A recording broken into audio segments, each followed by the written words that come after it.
മഹത്വം കരയറ്റുന്നു. നമ്മൾ കേട്ടതുപോലെ നമുക്കൊരു വർഷം കൂടെ ദൈവത്തിൻ്റെ വചനം പഠിക്കുന്നതിനും കൂട്ടായ്മയ്ക്കായിട്ടും ഇങ്ങനെ ഒത്തുചേരുന്നതിന് ദൈവം നൽകിയ ഈ അവസരം ഓർത്ത് ഞാനും ദൈവത്തെ സ്തുതിക്കുകയാണ്. ഇന്ന് രാത്രിയിൽ ക്രിസ്മസിൻ്റെ ഈ അവധിക്കാലത്ത് ദൈവം നമുക്ക് ഇങ്ങനെയൊരു വലിയ ഔദാര്യം നമ്മോട് കാണിച്ചു. അതോർത്ത് ദൈവത്തിന് നമുക്ക് നന്ദി പറയാം. കൂടുതൽ വചനം പഠിക്കുന്നവർ മാത്രമല്ല, നമ്മുടെ കൂട്ടായ്മയും നമ്മുടെ ബന്ധങ്ങളും വർദ്ധിക്കുവാനും ഇതുപോലെയുള്ള കൂടിവരവുകൾ തീർച്ചയായിട്ടും നമുക്ക് ഉപകരിക്കും എന്നുള്ളത് ഏവർക്കും അറിയാമല്ലോ. ഇന്ന് ആമുഖമായിട്ട് നിങ്ങൾ കേട്ടതുപോലെ എനിക്കിവിടെ സംസാരിക്കാനായിട്ടുള്ള വിഷയം നമ്മൾ വാസ്തവമായി രക്ഷിക്കപ്പെട്ടവർ തന്നെയാണോ എന്നുള്ള വിഷയമാണ്. നാം വാസ്തവമായി രക്ഷിക്കപ്പെട്ടവർ തന്നെയാണോ? നമ്മൾ സ്നാനപ്പെട്ടവരാണ്, നമ്മൾ സഭായോഗത്തിന് വരുന്നവരാണ്, അപ്പം നുറുക്കുന്നവരാണ്. അങ്ങനെയുള്ള നമ്മളോട് ചോദിക്കുകയാണ്, നമ്മൾ വാസ്തവമായി രക്ഷിക്കപ്പെട്ടവർ തന്നെയാണോ? അതെന്തിനാണ് അങ്ങനെ ഒരു വിഷയം വെച്ചത് എന്ന് ഒരു പക്ഷേ നമുക്ക് തോന്നാം. ഇങ്ങനെ വിശ്വാസികൾ ദൈവമക്കൾ ഒന്നിച്ചു കൂടുന്ന ഒരു ക്യാമ്പിൽ പ്രസംഗിക്കേണ്ട ഒരു വിഷയമാണോ നമ്മൾ വാസ്തവത്തിൽ രക്ഷിക്കപ്പെട്ടവർ തന്നെയാണോ എന്നുള്ള വിഷയം? അത് പ്രസംഗിക്കപ്പെടേണ്ട ഒരു വിഷയം തന്നെയാണ്. അത് നമ്മൾ പ്രസംഗിക്കാനായിട്ട് പല കാരണങ്ങൾ ഉണ്ട്. പ്രസംഗിക്കാനായിട്ടുള്ള പല കാരണങ്ങളിൽ ഒന്ന്, ഈ രക്ഷിക്കപ്പെട്ടു എന്ന് അവകാശപ്പെടുന്ന വ്യക്തികളുടെ ജീവിതങ്ങൾ അവർ രക്ഷിക്കപ്പെട്ടവർ തന്നെയോ എന്ന് സംശയം ജനിപ്പിക്കുന്ന ജീവിതങ്ങളായി നമുക്ക് തോന്നുമ്പോൾ തീർച്ചയായും ഇങ്ങനെയുള്ള വിഷയങ്ങൾ പ്രസക്തമാണ്. ആരോ പറഞ്ഞ പോലെ മദ്യപാനം ചെയ്യുന്ന മനുഷ്യർ അവർ കർത്താവിനെ ആത്മാർത്ഥമായിട്ട് വിശ്വസിക്കുന്നവരും സ്നേഹിക്കുന്നവരുമാണ് എന്ന് പറയുമ്പോൾ അത് പൊരുത്തപ്പെടുന്നില്ല എന്ന് പറയാനായിട്ട് സാധിക്കും. അതുപോലെ തന്നെ രക്ഷിക്കപ്പെട്ടു സ്നാനപ്പെട്ടു എന്ന് അവകാശപ്പെടുന്ന ഒരു മനുഷ്യൻ അനേക നാളുകളായിട്ട് സഭായോഗത്തിന് വരുന്നില്ല എന്ന് പറയുമ്പോൾ വാസ്തവത്തിൽ ഈ വ്യക്തി രക്ഷിക്കപ്പെട്ട ഒരു വ്യക്തി തന്നെയാണോ എന്ന് തീർച്ചയായിട്ടും നമുക്ക് സംശയം ജനിക്കുവാനായിട്ടുള്ള സാധ്യതയുണ്ട്. മാത്രമല്ല, ഈ രക്ഷിക്കപ്പെട്ടു സ്നാനപ്പെട്ടു എന്ന് അവകാശപ്പെടുന്ന വ്യക്തികൾ അവരെ മൊബൈലുകൾ ഉപയോഗിക്കുമ്പോൾ അവരുടെ മൊബൈലുകളിൽ കാണുന്ന ചില ചിത്രങ്ങൾ ഇവരെ വാസ്തവത്തിൽ യേശു ക്രിസ്തുവിനെ രക്ഷകനായി സ്വീകരിച്ച വ്യക്തിയാണോ എന്ന് സംശയം ജനിപ്പിക്കുന്ന ചിത്രങ്ങളാണ്. ആൺകുട്ടികൾ ഉപയോഗിക്കുന്ന മൊബൈലുകളിൽ പെൺകുട്ടികളുടെ ചിത്രങ്ങൾ ഡൗൺലോഡ് ചെയ്ത് വെച്ചിരിക്കുന്നത് കാണുമ്പോൾ, ആൺകുട്ടികളെ സഹോദരന്മാർ ഉപയോഗിക്കുന്ന മൊബൈൽ ഫോണുകളിൽ സിനിമാ നടിമാരുടെ ചിത്രങ്ങൾ ഡൗൺലോഡ് ചെയ്ത് വെച്ചിരിക്കുന്നത് കാണുമ്പോൾ അവർ അങ്ങനെ ചെയ്തത് തെറ്റാണ്, അങ്ങനെ ചെയ്തത് ശരിയല്ല എന്നൊക്കെ ആളുകൾ പറയാറുണ്ടെങ്കിലും വാസ്തവത്തിൽ ഇവർ കർത്താവ് യേശു ക്രിസ്തുവിനെ ജീവിതത്തിൽ രക്ഷകനായി സ്വീകരിച്ച വ്യക്തിയാണോ എന്ന് സംശയം ജനിപ്പിക്കുന്ന ഒരു നിലപാടാണ് അവരുടെ ഭാഗത്തുനിന്ന് കാണുന്നത്. അതുപോലെ പെൺകുട്ടികളുടെ മൊബൈലുകളിൽ അങ്ങനെ അവരുടെ മൊബൈലുകളിൽ കാണാൻ പാടില്ലാത്ത സന്ദേശങ്ങൾ, അവരങ്ങനെ കാണാൻ പാടില്ലാത്ത വ്യക്തികൾ അവർക്ക് അയച്ച സന്ദേശങ്ങൾ, അവരുടെ ചിത്രങ്ങൾ ഡൗൺലോഡ് ചെയ്ത് വെച്ചിരിക്കുന്നത് കാണുമ്പോൾ അവർ വാസ്തവത്തിൽ രക്ഷിക്കപ്പെട്ടവരാണോ എന്നുള്ളത് സംശയിക്കുന്നതിൽ തെറ്റില്ല എന്ന് ഞാൻ ചിന്തിക്കുന്നു.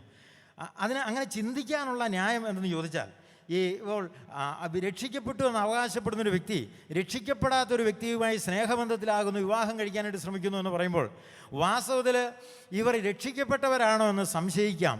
അതെന്താണ് അങ്ങനെ സംശയിക്കാൻ കാരണം?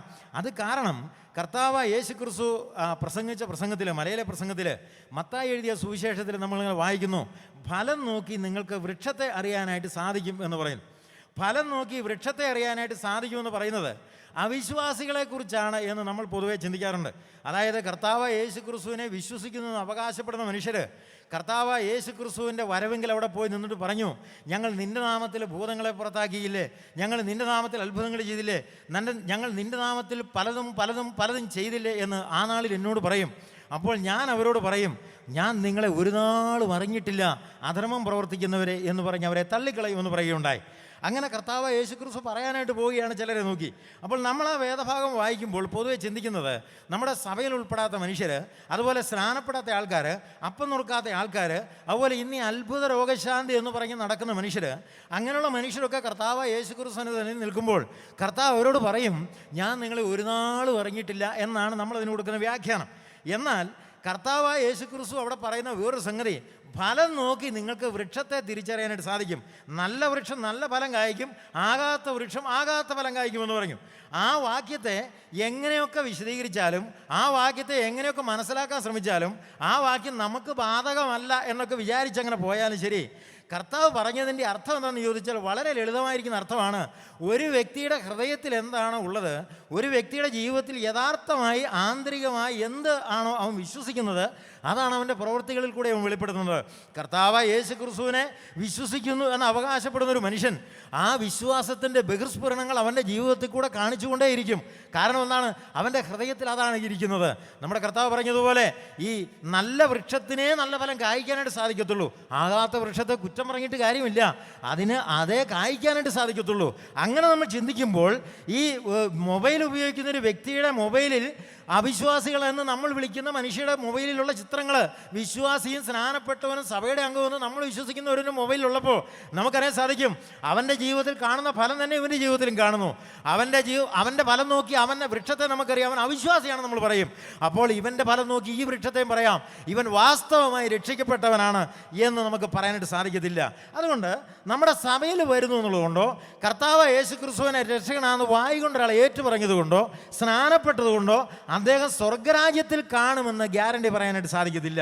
കർത്താവ് യേശു ക്രിസ്തുവിനെ ഹൃദയത്തിൽ രക്ഷകനായി സ്വീകരിച്ചു എന്ന് അവകാശപ്പെടുന്ന ഒരു വ്യക്തിയുടെ ജീവിതത്തിൽ ആ സ്വീകരിച്ചതിൻ്റെ അടയാളങ്ങൾ തീർച്ചയായിട്ടും ദൃശ്യമാകും എന്നുള്ളതിന് സംശയമില്ല.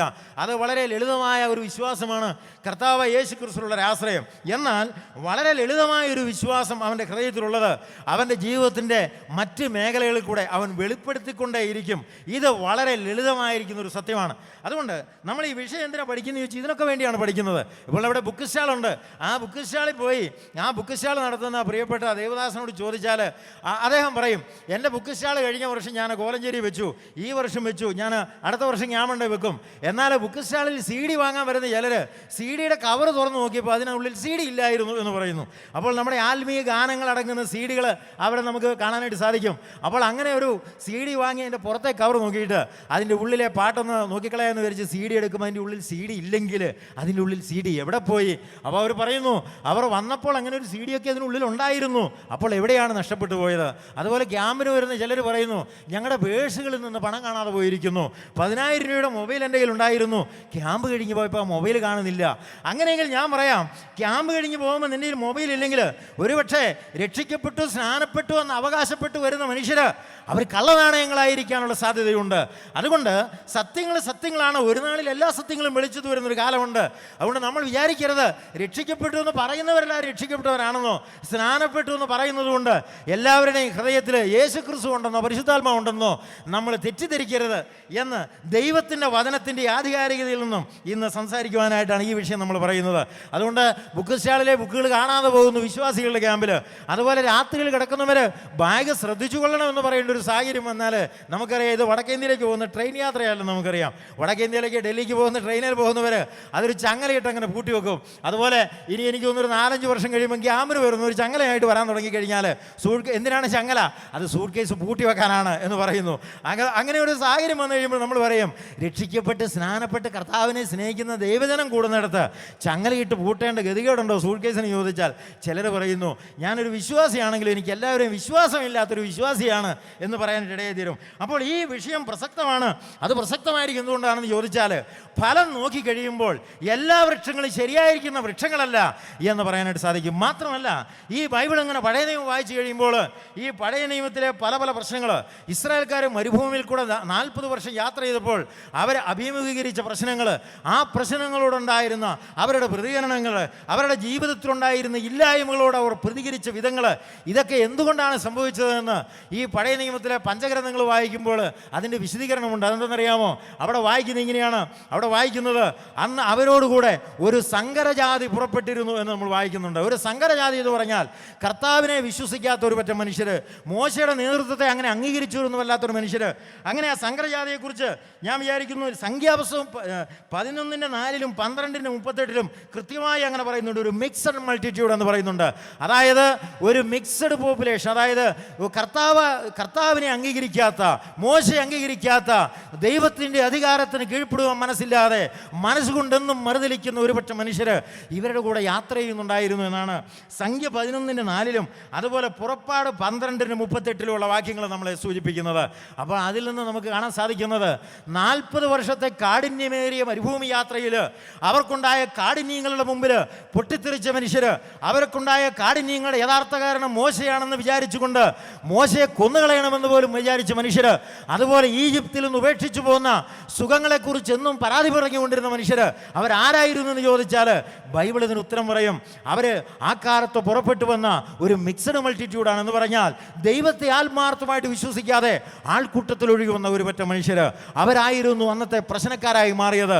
എന്നാൽ ദൈവത്തെ വിശ്വസിക്കാത്ത ഒരു പറ്റ മനുഷ്യർ ആ മരുഭൂമിയിലെ 40 വർഷങ്ങൾ ഇവരുടെ കൂടെ നടന്നതുപോലെ ഞാൻ വിചാരിക്കുന്നു ഇന്ന് രക്ഷിക്കപ്പെട്ട് സ്നാനപ്പെട്ട് കർത്താവിനെ ആരാധിക്കുന്ന സഭയിലും ഒരു സങ്കരജാതി കടന്നു വന്നു എന്ന് പറയുന്നതിൽ വാസ്തവത്തിൽ അതിശയിക്കേണ്ട ആവശ്യമില്ല. അതുകൊണ്ടൊക്കെ ആയിരിക്കാം ബുക്കശാലി ചെന്ന് ചോദിച്ചാൽ അവരങ്ങനെ പറയുന്നത്, ഞങ്ങളുടെ CD കാണുന്നില്ല, പുസ്തകം കാണുന്നില്ല. അതുകൊണ്ടാണ് രാത്രിയിൽ കിടന്ന് നേരം വെളുക്കുമ്പോൾ ആളുകൾ പറയുന്നത് ഞങ്ങളുടെ ബേഴ്സ് കാണുന്നില്ല, 10,000 രൂപയുടെ മൊബൈൽ കാണുന്നില്ല. അതുകൊണ്ടായിരിക്കാം ആളുകളുടെ മൊബൈലുകൾ പരിശോധിക്കുമ്പോൾ അവരുടെ അശ്ലീല ചിത്രങ്ങൾ കാണുന്നത്, സിനിമാ താരങ്ങളുടെ ചിത്രങ്ങൾ കാണുന്നത്. അതുപോലെ ചില സഭകളിൽ ചെല്ലുമ്പോൾ അവിടെ നടക്കുന്ന പല കാര്യങ്ങളും ചില സിനിമകളിലെ അനുകരണങ്ങളാണ് എന്ന് അടുത്ത കാലത്ത് ഞാനിങ്ങനെ കേൾക്കുകയുണ്ടായി. അവിടെ നടക്കുന്ന പല കാര്യങ്ങളും, ചില സ്ഥലത്ത് നടക്കുന്ന പല പ്രോഗ്രാമുകൾ, യുവജനങ്ങളുടെ പ്രോഗ്രാമുകളും മറ്റുള്ള പ്രോഗ്രാമുകളും അതെല്ലാം ചില സിനിമകളിലെ കാര്യങ്ങളാണ് ഇവർ കാണിച്ചുകൊണ്ടിരിക്കുന്നത് എന്ന് പറയുകയുണ്ടായി. ഒരു വിശ്വാസി അല്ലെങ്കിൽ വിശ്വാസികളുടെ ഒരു കൂട്ടത്തിൽ നമ്മളിവിടെ പല കാര്യങ്ങളും ചെയ്യാറുണ്ട്, അതിൽ പ്രശ്നങ്ങളൊന്നുമില്ല. ഇവിടെ സൗരന്മാർ പാട്ട് പാടുന്നു, അതുപോലെ തന്നെ ചിലർ പ്രസംഗിക്കുന്നു, ഇവിടെ റെക്കോർഡ് ചെയ്യുന്നു, അവിടെ മറ്റു ചില സംഗതികൾ അവരെ ആഹാരം ഉണ്ടാക്കുന്നു. എന്നാൽ ഇവിടെ ഇങ്ങനെയൊക്കെ സംഭവിക്കുന്നതിൻ്റെ കാരണം ചോദിക്കുമ്പോൾ ഇപ്പം നമ്മുടെ പാട്ട് പാടുന്ന സൗരന്മാർ പറയാം അത് ഇന്ന സിനിമയിലെ ഒരു കാര്യമാണ് ഞങ്ങളിവിടെ ചെയ്തുകൊണ്ടിരിക്കുന്നത് പറയുമ്പോൾ അത് ഞാൻ പറയും അതെനിക്ക് പ്രയാസമാണ്. അതുപോലെ ആഹാരം ഉണ്ടാക്കുന്നവർ പറയാണ് അത് ഇന്ന സഭയിലെ അല്ല ഇന്ന സിനിമയിലെ ഒരു രീതിയാണ് ഞങ്ങൾ ഇന്നത്തെ ആഹാരത്തിനെന്ന് പറഞ്ഞാൽ എനിക്കതിനെക്കുറിച്ച് സങ്കടമുണ്ടെന്ന് മാത്രമല്ല എനിക്ക് ബലമായ സംശയമുണ്ട്. ഇസ്രയേലിൻ്റെ കൂടെ യാത്ര ചെയ്ത സങ്കരജാതി പോലെ നമ്മുടെ ഇടയിലും പാപികളുടെ ഒരു ഗ്രൂപ്പ് യാത്ര ചെയ്യുന്നുണ്ടോ എന്ന് സംശയിക്കേണ്ടിയിരിക്കുന്ന ഒരു കാലഘട്ടത്തിൽ നമ്മൾ എത്തിയിരിക്കുന്നത്. അതുകൊണ്ട് ഇന്നത്തെ കാലത്ത് കർത്താവിൻ്റെ വചനത്തിൽ പറയാൻ സാധിക്കുന്നത് ഫലം നോക്കി വൃക്ഷത്തെ അറിയാനായിട്ട് സാധിക്കും. നല്ല ഫലമാണോ കായ്ക്കുന്നത് അത് നല്ല വൃക്ഷമാണ്, നല്ല ഫലം അല്ലേ കായ്ക്കുന്നത് അത് നല്ല വൃക്ഷമല്ല. കാരണം ആ വൃക്ഷത്തിന് അതേ കായ്ക്കാൻ കഴിയുള്ളൂ, ആ വൃക്ഷത്തിന് ആ ചിത്രമേ ആ മൊബൈലിൽ പകർത്താൻ സാധിക്കത്തുള്ളൂ, ആ വ്യക്തിക്ക് നല്ല ചിത്രങ്ങൾ പകർത്താൻ കഴിയുകയില്ല. കാരണം എന്താണ്? അതാണ് അദ്ദേഹത്തിൻ്റെ ഹൃദയം എന്ന് പറയുന്നത്. അതുപോലെ ആ വ്യക്തിക്ക് അവിശ്വാസിയുമായിട്ട് പ്രണയബന്ധത്തിൽ ഏർപ്പെടാൻ സാധിക്കും. കാരണം എന്താണെന്ന് ചോദിച്ചാൽ ഞാൻ പറയും അതാണ് അദ്ദേഹത്തിൻ്റെ ഹൃദയം. യേശുക്രിസ്തുവിനെ വിശ്വസിക്കാതെ ചില പ്രബോധനങ്ങൾ കേട്ട് ചില ബുദ്ധിയിൽ ചില കാര്യങ്ങളൊക്കെ ചിന്തിച്ച് അങ്ങനെ കൂട്ടത്തിൽ കൂടി നടക്കുന്ന മനുഷ്യർ, അവരെക്കുറിച്ച് വളരെ സങ്കടകരമെന്ന് പറയട്ടെ, ഇങ്ങനെയുള്ള വിഷയങ്ങൾ പ്രസംഗിക്കപ്പെടേണ്ടി വരുന്നത്. അതുകൊണ്ടാണ് നമ്മൾ വാസ്തവത്തിൽ രക്ഷിക്കപ്പെട്ടവർ തന്നെയോ എന്നുള്ള ചിന്തിക്കേണ്ട ഒരു കാലമുണ്ട്. അതുകൊണ്ട് ഫലം നോക്കി വൃക്ഷത്തെ അറിയാൻ കഴിയണം. അങ്ങനെ കഴിയുന്ന ഒരു ക്രിസ്തീയതയാണ് 1-ാം നൂറ്റാണ്ടിലെ ക്രിസ്തീയത എന്ന് പറയുന്നത്.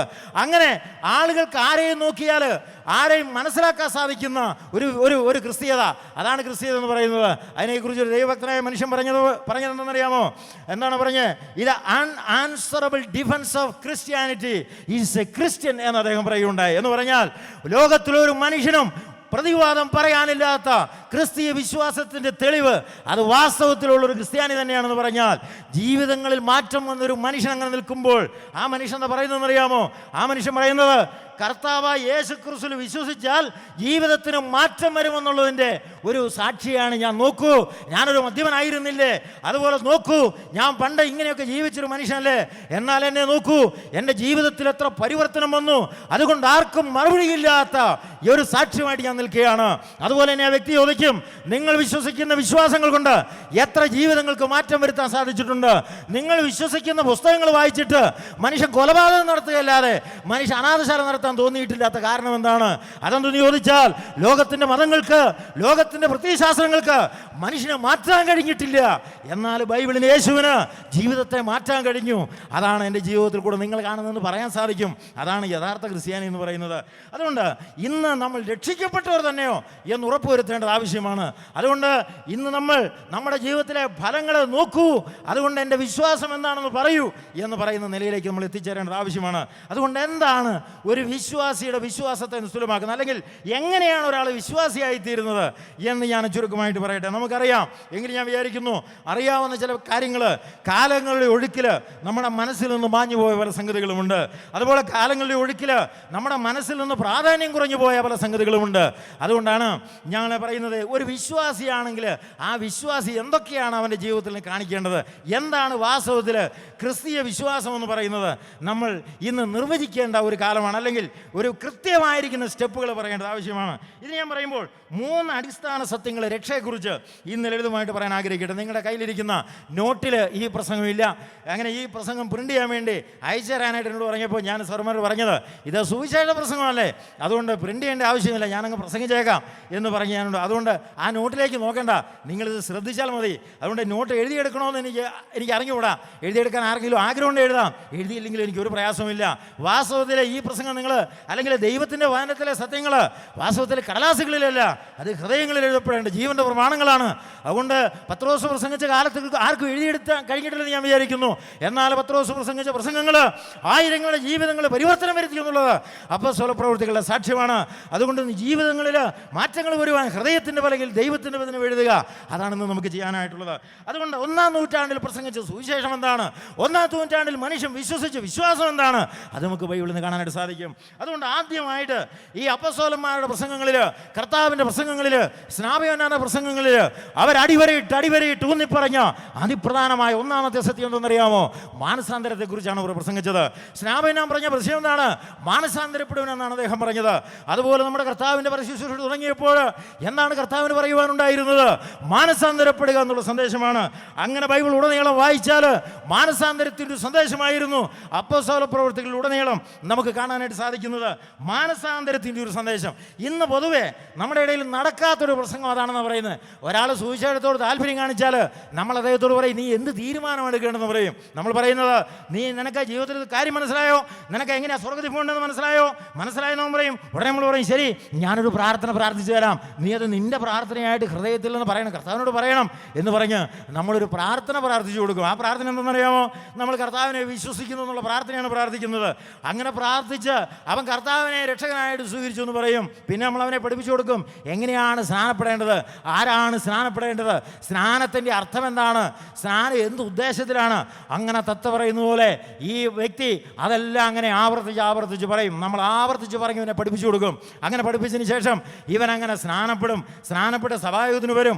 എന്നിട്ട് പിറ്റേ ദിവസം അല്ലെങ്കിൽ ഒരു വർഷം കഴിയുമ്പോൾ അവൻ സഭയിൽ കലാപം ഉണ്ടാക്കും ചിലപ്പോൾ. അതുപോലെ അവൻ പിണക്കങ്ങൾ കൂടും ആളുകളുമായിട്ട്. അതുപോലെ കടം വാങ്ങി ആളുകളെ കബളിപ്പിക്കും, അത് തിരിച്ചു കൊടുക്കാതിരിക്കും. സഹോദരന്മാരുടെ ഗ്രൂപ്പ് കളിക്കും, സഹോദരിമാരുടെ ഗ്രൂപ്പ് കളിക്കും. അങ്ങനെ സഭയിൽ പ്രശ്നക്കാരായി മാറും. അദ്ദേഹത്തെ തിരുത്താൻ ശ്രമിച്ചാൽ അദ്ദേഹം എന്ന് പറയാമെന്നറിയാമോ? ഞാൻ സഭ വിട്ടുപോകുമെന്ന് പറയും. എന്താണ് ഈ വ്യക്തിയുടെ അടിസ്ഥാനമായ പ്രശ്നം എന്നറിയാമോ? അടിസ്ഥാനപരമായ പ്രശ്നം മാനസാന്തരത്തിൻ്റെ ഒരു സുവിശേഷം ഈ വ്യക്തി ജീവിതത്തിൽ ഇന്നേ വരെ കേട്ടിട്ടില്ല. അതുകൊണ്ട് എന്ത് സംഭവിച്ചു? മാനസാന്തരത്തിൻ്റെ സുവിശേഷം കേൾക്കാതെ അവൻ വിശ്വാസിയായി തീർന്നു. മാനസാന്തരത്തിൻ്റെ അടിസ്ഥാന പ്രമാണങ്ങൾ അറിയാതെ അവൻ സ്നാനപ്പെട്ടു. മാനസാന്തരത്തെക്കുറിച്ചൊന്നും മനസ്സിലാക്കാതെ അവൻ ഇക്കാലം വരെ ജീവിച്ചു. അവൻ്റെ ജീവിതത്തിൽ ഇപ്പം നമ്മൾ കാണുന്നതെന്നാണ്, അവൻ ഗ്രൂപ്പുകൾ ഉണ്ടാക്കുന്നു. അതിനെക്കുറിച്ചൊരു വ്യക്തി എന്നോട് പറഞ്ഞപ്പോൾ അദ്ദേഹം പറഞ്ഞു, ഒരാളെക്കുറിച്ച് നല്ല ഭക്തിയുള്ള ആളാണ്, ട്രാക്റ്റ് എഴുതുന്ന ആളാണ്, പ്രാർത്ഥിക്കുന്ന ആളാണ്, എന്തോ ഒരു പുണ്യാളത്തിയാണ് എന്ന് പറഞ്ഞു ഒരു സൗകര്യയെക്കുറിച്ച്.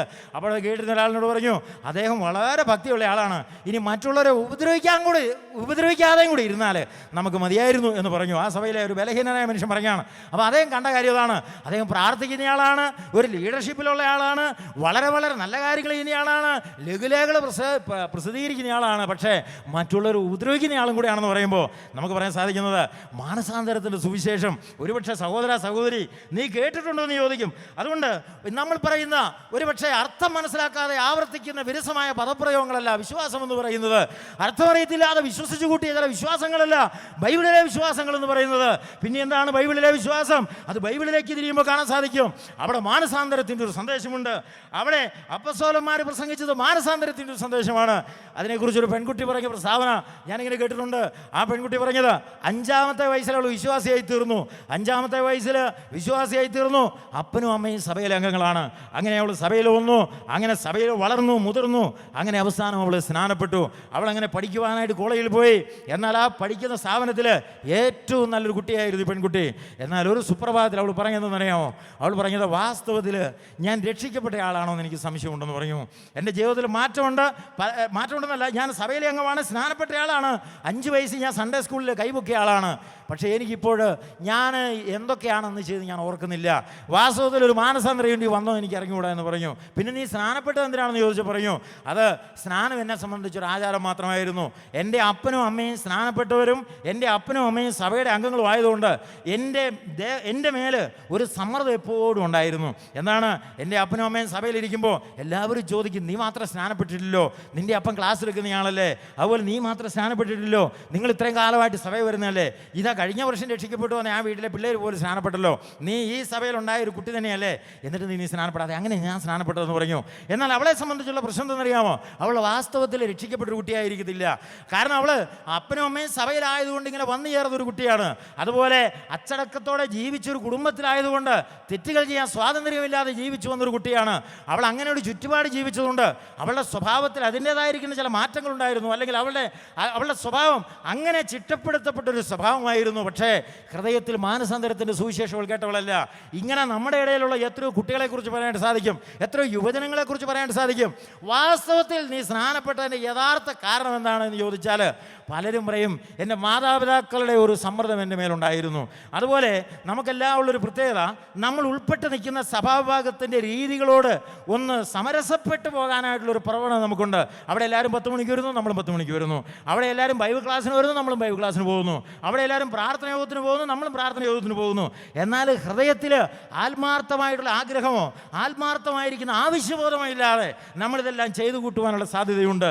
അങ്ങനെ നമ്മുടെ സഭകളിലും ഞാൻ പറയാം, നേരെ ചോദിച്ചു കഴിഞ്ഞാൽ സ്നാനപ്പെട്ട പല കുട്ടികളും പറയും, എനിക്കിതൊന്നും മനസ്സിലായിട്ട് ഞാൻ സ്നാനപ്പെട്ടതല്ല, പക്ഷേ എനിക്ക് സ്നാനപ്പെടണമായിരുന്നു. അതുപോലെ വേറെ ചില സ്ഥലത്ത് തന്നെ വിവാഹത്തിന് വേണ്ടി സ്നാനപ്പെട്ടവരുണ്ട്.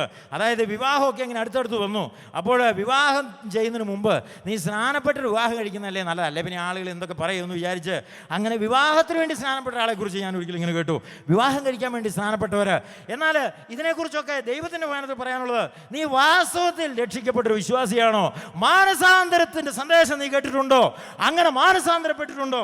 ഇതാണ് അപ്പസ്തോല പ്രവൃത്തികളിലെ ആദ്യത്തെ പ്രസംഗം. പെന്തക്കോസ്ത് നാളിൽ പത്രോസ് നടത്തിയൊരു പ്രസംഗമുണ്ട്. അപ്പസ്തോല പ്രവൃത്തികളിലെ 2-ാം അധ്യായത്തിൽ അങ്ങനെ പത്രോസ് അപ്പസ്തോലൻ 11 പേരോടുകൂടി എഴുന്നേറ്റ് നിന്ന് ഒരു വലിയ പ്രസംഗം നടത്തി. ആ പ്രസംഗത്തെക്കുറിച്ച് ബൈബിൾ വായിക്കുമ്പോൾ ആ പ്രസംഗം അങ്ങനെ പറഞ്ഞ് ആ പ്രസംഗത്തിൻ്റെ അവസാന ഭാഗത്തിലേക്ക് എത്തി. പത്രോസ് എന്താ പ്രസംഗിച്ചെന്നറിയാമോ? പത്രോസ് ഒരു ക്രൈസ്റ്റ് സെന്റേർഡ് മെസ്സേജിനെ കുറിച്ചാണ് പറയുന്നത്. ക്രിസ്തു കേന്ദ്രീകൃതമായിരിക്കുന്ന ഒരു ക്രിസ്തീയ സന്ദേശം. അവിടെ യേശു ക്രിസ്തുവിൻ്റെ മനുഷ്യാവതാരത്തെക്കുറിച്ച് പറഞ്ഞു. അവന് പാപം ചെയ്യാൻ കഴിഞ്ഞില്ല, അവന് കഴിയുമായിരുന്നില്ല, അവൻ ദൈവമായിരുന്നു. അതുപോലെ യേശു ക്രിസ്തു ചെയ്ത അത്ഭുതങ്ങളുടെ വിശദീകരണങ്ങൾ പറഞ്ഞു. ദൈവം അവനെ കൊണ്ട് നിങ്ങളുടെ നടുവിൽ ചെയ്യിച്ച അടയാളങ്ങളും അത്ഭുതങ്ങളും കൊണ്ട് ദൈവം നിങ്ങൾക്ക് കാണിച്ചു തന്ന പുരുഷനെന്ന് യേശു ക്രിസ്തുവിന്റെ ജീവിതത്തെ പത്രോസ് പ്രസംഗിച്ചു. അതിനുശേഷം കർത്താവിൻ്റെ കാൽവരിയെക്കുറിച്ചും മരണത്തെക്കുറിച്ച് പറഞ്ഞു. ദൈവം മുൻനിർണയപ്രകാരം അങ്ങനെ നിങ്ങളെ ഏൽപ്പിച്ചു തന്നു, നിങ്ങളവനെ അധർമ്മികളുടെ കയ്യാൽ തറപ്പിച്ചു കൊന്നു. യേശുവിൻ്റെ കാൽവരി മരണത്തിൻ്റെ അർത്ഥം പറഞ്ഞു. അതിനുശേഷം യേശുവിൻ്റെ ഉയിർപ്പിനെ കുറിച്ച് പറഞ്ഞു. മരണം അവനെ പിടിച്ചു വെക്കുന്നത് അസാധ്യമായിരുന്നു എന്ന് പ്രസംഗിച്ചു. അതാണ് യേശു ക്രിസ്തുവിന്റെ ഉയിർപ്പിൻ്റെ വാസ്തവത്തിലുള്ള കാരണമെന്ന് പറയുന്നത്. എന്തുകൊണ്ട് യേശു ഉയർത്തെന്ന് ചോദിച്ചാൽ പത്രോസ് പ്രസംഗിച്ചു, മരണത്തിന് പിടിച്ചു വെക്കുവാൻ കഴിയാത്ത ഒരു ശക്തിയായിരുന്നു നസ്രായനായ യേശു. അതിനുശേഷം യേശു ക്രിസ്തുവിന്റെ സ്വർഗ്ഗത്തിലേക്കുള്ള പ്രവേശനത്തെ കുറിച്ച് പറഞ്ഞു. അവൻ ഉന്നതങ്ങളിലേക്ക് കയറി ഇതാ പരിശുദ്ധാത്മാവിനെ പകർന്നു തന്നു, അതിന്റെ അടയാളങ്ങളാണ് ഞങ്ങൾ ഇപ്പോൾ ചെയ്തുകൊണ്ടിരിക്കുന്നതെന്ന് പത്രോസ് പ്രസംഗിച്ചു. ഇത് കേട്ടപ്പോൾ ആളുകൾ ചോദിച്ചു, അവരുടെ ഹൃദയത്തിൽ കുത്തുകൊണ്ടു. അവർ പത്രോസിനോട് ചോദിച്ചു, ഞങ്ങൾ എന്താണ് ചെയ്യേണ്ടത്? ഉടനെ പത്രോസ് എന്താ പറഞ്ഞത്? പത്രോസ് പറഞ്ഞു, ശരി കണ്ണടയ്ക്ക്, ഞാനൊരു പ്രാർത്ഥന പ്രാർത്ഥിക്കാം, അതെൻ്റെ കൂടെ പ്രാർത്ഥിക്കണം. അങ്ങനെ പത്രോസ് പറഞ്ഞില്ല. പകരം പത്രോസ് പറഞ്ഞു മാനസാന്തരപ്പെടുക എന്ന് പറഞ്ഞു. ഈ പ്രസംഗിക്കുന്നവരുടെ ദൗത്യം എന്തെന്നറിയാമോ? ഞങ്ങൾ എന്ത് ചെയ്യണമെന്ന് ആളുകൾ ചോദിച്ചു കഴിഞ്ഞാൽ വ്യക്തമായ ഉത്തരം, ഹ്രസ്വമായ ഉത്തരം പറയണം.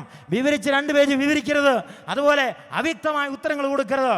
പ്രസംഗിക്കുന്നവരുടെ ഏറ്റവും വലിയ ജോലി എന്തെന്ന് ചോദിച്ചാൽ ആളുകൾക്ക് അവരുടെ ജീവിതത്തിൻ്റെ പ്രശ്നങ്ങൾക്ക് വ്യക്തമായിരിക്കുന്ന മറുപടിയാണ് ആവശ്യം. അതുകൊണ്ട് പത്രോസിനോട് ചോദിച്ചു, ഞങ്ങൾ എന്താണ് ചെയ്യേണ്ടത്? പത്രോസ് വിശദീകരിച്ചില്ല, പത്രോസ് അധികം നീട്ടിക്കൊണ്ടുപോയില്ല. പാടില്ല. പകരം പത്രോസ് പറഞ്ഞു, നിങ്ങളുടെ പാപങ്ങൾ മോചിക്കപ്പെടണം, അതുകൊണ്ട് മാനസാന്തരപ്പെടണം. അതാണ് ആദ്യത്തെ സന്ദേശം എന്ന് പറയുന്നത്. ഇന്നെന്താ നമ്മൾ പ്രസംഗിക്കേണ്ടത്? പത്രോസ് പ്രസംഗിച്ച പ്രസംഗം ഏത് കാലത്തുള്ള ദൈവദാസന്മാർക്ക് പ്രസംഗിക്കാനുള്ളതാണ്, ഏത് കാലത്തുള്ള വിശ്വാസികൾക്ക് പ്രസംഗിക്കാനുള്ളതാണ്. ആരെങ്കിലും താല്പര്യം കാണിച്ചാൽ നമ്മൾ എന്താ പറയേണ്ടത്? മാനസാന്തരത്തെക്കുറിച്ച് പറയണം. അപ്പോൾ മാനസാന്തരം എന്ന് പറയുന്നതില്ലാതെ ക്രിസ്തീയ ജീവിതമാകത്തില്ല. അപ്പോൾ ഞാൻ പറഞ്ഞ പോലെ എന്തുകൊണ്ടാണ് മൊബൈലിൽ ഈ പറഞ്ഞ പണികൾ ചെയ്യുന്നത് വിശ്വാസികൾ? ഞാൻ പറയും, നിന്റെ ജീവിതത്തിൽ മാനസാന്തരത്തിൻ്റെ ഒരു അനുഭവം നിനക്കുണ്ടോ? നിന്റെ ജീവിതത്തിൽ കർത്താവ് യേശു ക്രിസ്തുവിന്റെ കാൽവരി നിന്റെ ഹൃദയത്തിൽ നിന്ന് ടച്ച് ചെയ്തിട്ടുണ്ടോ സഹോദര എന്ന് ഞാൻ ചോദിക്കും. യേശുവിന്റെ കാൽവരി മരണം നിന്നെ സ്വാധീനിച്ചിട്ടുണ്ടോ എന്ന് ഞാൻ ചോദിക്കും. നിന്റെ കണ്ണിൽ ഒരു തുള്ളി കണ്ണുനീർ വന്നിട്ടുണ്ടോ? യേശുവിന്റെ കാൽവരി നിന്റെ പാപത്തെക്കുറിച്ച് ചിന്തിച്ചിട്ട് അങ്ങനെ നിനക്ക് വന്നിട്ടില്ല. അതുപോലെ നസ്രായൻ യേശുവിന്റെ ചുടുചോര ആ കുരിശിലൊഴുകി ഇറങ്ങിയ സംഭവം കേട്ടപ്പോൾ നിന്റെ ഹൃദയത്തിൽ നീ നിർവികാരനായിരുന്നില്ലേ? അന്നേരം നീ മൊബൈൽ കളിക്കുകയായിരുന്നില്ലേ എന്ന് ഞാൻ ചോദിക്കുമ്പോൾ എന്താണ് ബൈബിൾ പറയുവാനുള്ളത്? യേശുവിന്റെ കാൽവരിയെ കുറിച്ചുള്ള സന്ദേശം കേൾക്കുമ്പോൾ അങ്ങനെ ഡെസ്കിന്റെ ഇടയിൽ മൊബൈൽ കളിക്കുന്ന കുട്ടിയെക്കുറിച്ച് നീ സ്നാനപ്പെടണോ അല്ല നീ സഭയിൽ വരണോ എന്ന് ഞാൻ ചോദിക്കും. പല മാതാപിതാക്കളും അവരുടെ മക്കളെ സഭയിൽ കൊണ്ടുവരുന്നതുകൊണ്ടാണെന്നറിയാമോ? നിർബന്ധിച്ചുകൊണ്ട് കൊണ്ടുവരുന്നതാണ്. അടുത്ത കാലത്ത് ഒരു കുട്ടി സഭയിൽ വരാനായിട്ട് വളരെ വൈമുഖ്യം കാണിച്ചു. അങ്ങനെ അവൻ സഭയിൽ വരുന്നില്ല, അവൻ സഭ വിട്ടു പോവുകയാണെന്ന് പറഞ്ഞു. എന്നാൽ മാതാപിതാക്കൾക്ക് സങ്കടമായി, പ്രയാസമായി. അങ്ങനെ മാതാപിതാക്കൾ അങ്ങനെ തകർന്ന് മാനസികമായിട്ട് വളരെ പ്രയാസപ്പെട്ടു. എന്നാൽ ഞാൻ മാതാപിതാക്കളോട് ചോദിച്ച ഒരു കാര്യം, നിങ്ങൾ എന്തിനാണ് ഇവനെ സഭയിൽ കൊണ്ടുവരുന്നത്? നിങ്ങളെ സഭയിൽ കൊണ്ടുവരുന്നതിൻ്റെ യഥാർത്ഥ ഉദ്ദേശം എന്തെന്നറിയാമോ? നിങ്ങളുടെ കുടുംബത്തിൻ്റെ നാണക്കേട് ഒഴിവാക്കണം. എന്താ നിങ്ങളുടെ നാണക്കേട്? അപ്പനും അമ്മയും സ്നാനപ്പെട്ട വിശ്വാസികൾ, അതുപോലെ തന്നെ ബാക്കിയുള്ളവർ സ്നാനപ്പെട്ടവർ. അപ്പോൾ ഇവൻ മാത്രം വരാതെ ഇവൻ പഴയ ഏതെങ്കിലും പ്രസ്ഥാനത്തിലേക്ക് പോയാൽ അത് നിങ്ങളുടെ കുടുംബത്തിനൊരു ഷെയിമാണ്. അപ്പോൾ നിങ്ങളുടെ കുടുംബത്തിൻ്റെ അഭിമാനത്തിന് വേണ്ടിയാണ് നിങ്ങളിപ്പോൾ ഇവനെ കൊണ്ടുവരാൻ ശ്രമിക്കുന്നത്, അല്ലേ എന്ന് ചോദിച്ചപ്പോൾ അവർക്ക് നിഷേധിക്കാൻ സാധിച്ചില്ല. എന്തുകൊണ്ടാണ് നമ്മുടെ മക്കളെ എല്ലാവരും നമ്മൾ കൊണ്ടുവരുന്നത്? കുടുംബത്തിന് നാണക്കേടുണ്ടാകാൻ പാടില്ല. അല്ലെങ്കിൽ ഞാൻ സുവിശേഷം പ്രസംഗിക്കുന്നു, ഞാൻ സ്റ്റേജിൽ കയറുന്നു പ്രസംഗിക്കുന്നു, എൻ്റെ മക്കൾ സഭ വരുന്നില്ലെന്ന് പറഞ്ഞാൽ എനിക്കത് കുറച്ചില്ലല്ലേ? അപ്പോൾ ഞാൻ അവരെ നിർബന്ധിക്കണ്ടായേ? എന്നാൽ ദൈവം അങ്ങനെ അല്ല കാണുന്നത്. ദൈവം ഒരിക്കലും അങ്ങനെ നമ്മുടെ നാണക്കേടെന്നുള്ള വിഷയമല്ല ദൈവത്തിൻ്റെ വിഷയം. ദൈവത്തിൻ്റെ വിഷയം എന്താണ്? അവൻ്റെ ഹൃദയത്തിൽ മാറ്റം വന്നിട്ടില്ല. അവൻ നരകത്തിലേക്ക് പോകുന്നൊരു മനുഷ്യനാണ്. ഏറിയ കുറച്ച് വർഷങ്ങൾ കഴിഞ്ഞാൽ ആ വിശ്വാസിയുടെ മകൻ സ്വർഗത്തിൽ പോകുന്ന അപ്പൻ്റെ അമ്മയുടെ മകൻ നരകത്തിൽ പോകും. കെടാത്ത തീയും ചാകാത്ത വീടുമുള്ള ആ സ്ഥലത്ത് ഇവൻ വീഴും. അതിനെക്കുറിച്ച് നിനക്ക് ഭാരമുണ്ടോ? അതിനെക്കുറിച്ച് അപ്പനും അമ്മയ്ക്കും ഭാരമില്ല. അതിനെക്കുറിച്ച് മറ്റുള്ളവർക്കൊന്നും ഭാരമില്ല. പകരം എന്താണെന്നറിയാം? ഭാരം നീ വരാതിരുന്നാൽ ഞങ്ങളുടെ കുടുംബത്തിന് നാണക്കേടാണ്. എൻ്റെ പ്രിയപ്പെട്ടവരെ, ദൈവം കാണുന്ന പോലെ കാണാൻ സാധിക്കണം. അവനെക്കുറിച്ച് മാനസാന്തരത്തെക്കുറിച്ച് പറയണം. അതുപോലെ സഭയിൽ വരാൻ നിനക്ക് താല്പര്യമില്ലേ? നീ വരണ്ട എന്ന് പറയണം. നീ വരാൻ പാടില്ല. സഭയെന്ന് പറയുന്നത് നിർബന്ധിച്ചു വരുന്ന മനുഷ്യരുടെ കൂട്ടമല്ല. സഭയെന്ന് പറയുന്നത് സാഹചര്യങ്ങളുടെ സമ്മർദ്ദം കൊണ്ട് ഒഴുകിയെത്തുന്ന മനുഷ്യൻ്റെ സമൂഹമല്ല. പിന്നെയോ അവിടെ ഹൃദയത്തിൽ രൂപാന്തരം വന്ന യേശുവിനെ സ്വീകരിച്ച യേശുവിൻ്റെ കാൽവരിയുടെ മുമ്പിൽ ഹൃദയങ്ങൾ തകർന്നുപോയ മനുഷ്യരുടെ അവരുടെ സമൂഹമാണ് സഭ എന്ന് പറയുന്നത്. ഇതാണ് പത്രോസിന്റെ പ്രസംഗം. ആ പ്രസംഗം കേട്ടപ്പോൾ എന്ത് സംഭവിച്ചത്? ആ പ്രസംഗം കേട്ടപ്പോൾ ആ കേട്ടവർക്ക് തോന്നിയത് എന്താണ്? അവരുടെ ഹൃദയത്തിൽ കുത്തുകൊണ്ടു. ആ കുത്തുകൊണ്ടു എന്ന വാക്കിനെ കുറിച്ച് പഠിച്ചാൽ അവിടെ എന്താ എഴുതിയിരിക്കുന്നറിയാവോ? ഒരു കുന്തം, മൂർച്ചയേറിയ ഒരു കുന്തം അവരുടെ ഹൃദയത്തിലേക്ക് കടന്നു ചെല്ലുന്ന പോലെ അവരുടെ ഹൃദയം തകർന്ന ഒരു പ്രസംഗമാണ് പത്രോസിന്റെ പ്രസംഗം. കുറ്റബോധത്താൽ കുനിഞ്ഞുപോയ ശിരസ്സുകളുമായി ആയിരക്കണക്കിന് മനുഷ്യ പത്രോസിന് മുമ്പിൽ നിൽക്കുകയാണ്. അങ്ങനെ ആയിരങ്ങൾ ചോദിച്ച ഒരു ചോദ്യമേ ഉള്ളൂ, ഞങ്ങളിനി എന്താണ് ചെയ്യേണ്ടത്? ഞങ്ങൾ എന്താ ചെയ്യേണ്ടതെന്ന് ചോദിച്ചാൽ എന്താ അതിൻ്റെ അർത്ഥം? അതിൻ്റെ അർത്ഥം ഇതാണ്, ഞങ്ങളിതാ തകർന്നു കഴിഞ്ഞിരിക്കുന്നു, അതുപോലെ ഞങ്ങൾക്കിനി ചെയ്യാനൊന്നും അറിഞ്ഞുകൂടാ, ഞങ്ങൾ നിസ്സഹായരായി തീർന്നിരിക്കുന്നതെന്ന് അവർ പറയുന്നത്. ഇത്രയും കാലം അവർ പറഞ്ഞെന്താ? ഞങ്ങൾക്കറിയാം എന്ത് ചെയ്യണമെന്ന്. ഇന്ന് പലരും പറയുന്നത് എന്താണെന്നറിയാമോ? ഞങ്ങൾക്കറിയാം എന്ത് ചെയ്യണമെന്ന്. നിങ്ങൾ പ്രസംഗിക്കേണ്ട, നിങ്ങൾ ഞങ്ങളെ പഠിപ്പിക്കേണ്ട, ഞങ്ങൾക്കറിയാം എന്ത് ചെയ്യണമെന്ന്. ഞാൻ പണ്ട് യൂത്ത് മീറ്റിങ്ങിൽ ഒരു പ്രസംഗം പറഞ്ഞപ്പോൾ ചില പറഞ്ഞു, ഇന്നത്തെ കാലത്ത് അങ്ങനെയുള്ള പ്രസംഗം പറഞ്ഞാൽ നമ്മളെ മുരടന്മാരും മൂരാച്ചികളുമായിട്ടൊക്കെ ആളുകൾ കാണില്ലേ എന്ന് ചോദിച്ചെന്നാൽ ഞാൻ പറയുന്നു, മുരടന്മാരും മൂരാച്ചികളുമായിട്ട് കണ്ടാലും ദൈവത്തിൻ്റെ വചനത്തിൻ്റെ സത്യങ്ങൾ അത് സനാതനമായ ശാശ്വതമായ പ്രമാണങ്ങളാണ്. അത് പ്രസംഗിക്കാതിരിക്കാനായിട്ട് നമുക്ക് സാധിക്കത്തില്ല. അതുകൊണ്ട് അതിനെ വെള്ളം ചേർക്കാൻ നമുക്ക് അനുവാദമില്ല.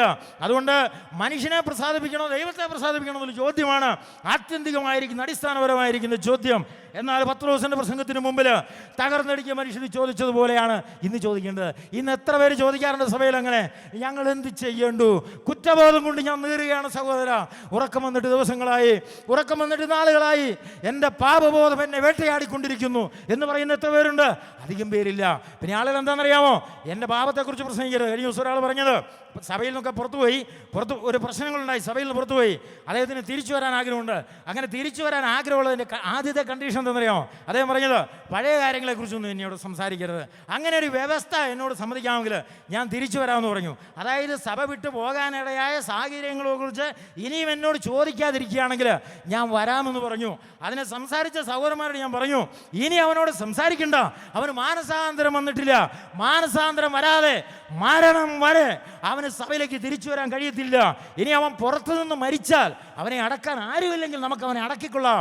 അല്ലാതെ അവൻ്റെ മരണം വരെ എനിക്ക് തെറ്റുപറ്റിയ സഹോദരന്മാരെ, സഭയുടെ മുമ്പിൽ എൻ്റെ തെറ്റ് സമ്മതിച്ച് ആ തെറ്റിൽ ഞാൻ എന്ത് ചെയ്യേണ്ടു എന്നൊരു നിലവാരത്തിലേക്ക് എത്തുമ്പോൾ അവനെ തിരിച്ചെടുത്താൽ മതി. എണ്ണം കൂട്ടുന്ന പരിപാടി നമുക്ക് വേണ്ട എന്നാണ് എനിക്ക് പറയാനുള്ളത്. എണ്ണമല്ല ദൈവം നോക്കുന്നത്, സമർപ്പണമുള്ള മനുഷ്യൻ്റെ കൂട്ടത്തെയാണ്. അവർ ചുരുക്കമായിരിക്കാം, എന്നാൽ അവർക്ക് ലോകത്തിൽ ഒരു കാര്യങ്ങളെ ചെയ്യുവാനായിട്ട് സാധിക്കും. ഒരു മനുഷ്യനെ കുറിച്ച് പറഞ്ഞത്, God is not looking for great man but he is looking for the people who see the greatness of God എന്ന് പറഞ്ഞു. ദൈവം നോക്കുന്ന വലിയ വലിയ മനുഷ്യരെയല്ല, പിന്നെയോ ദൈവത്തിൻ്റെ മഹത്വം കാണുന്ന സാധാരണ മനുഷ്യരെ, അവരെയാണ് ദൈവം നോക്കിക്കൊണ്ടിരിക്കുന്നത്.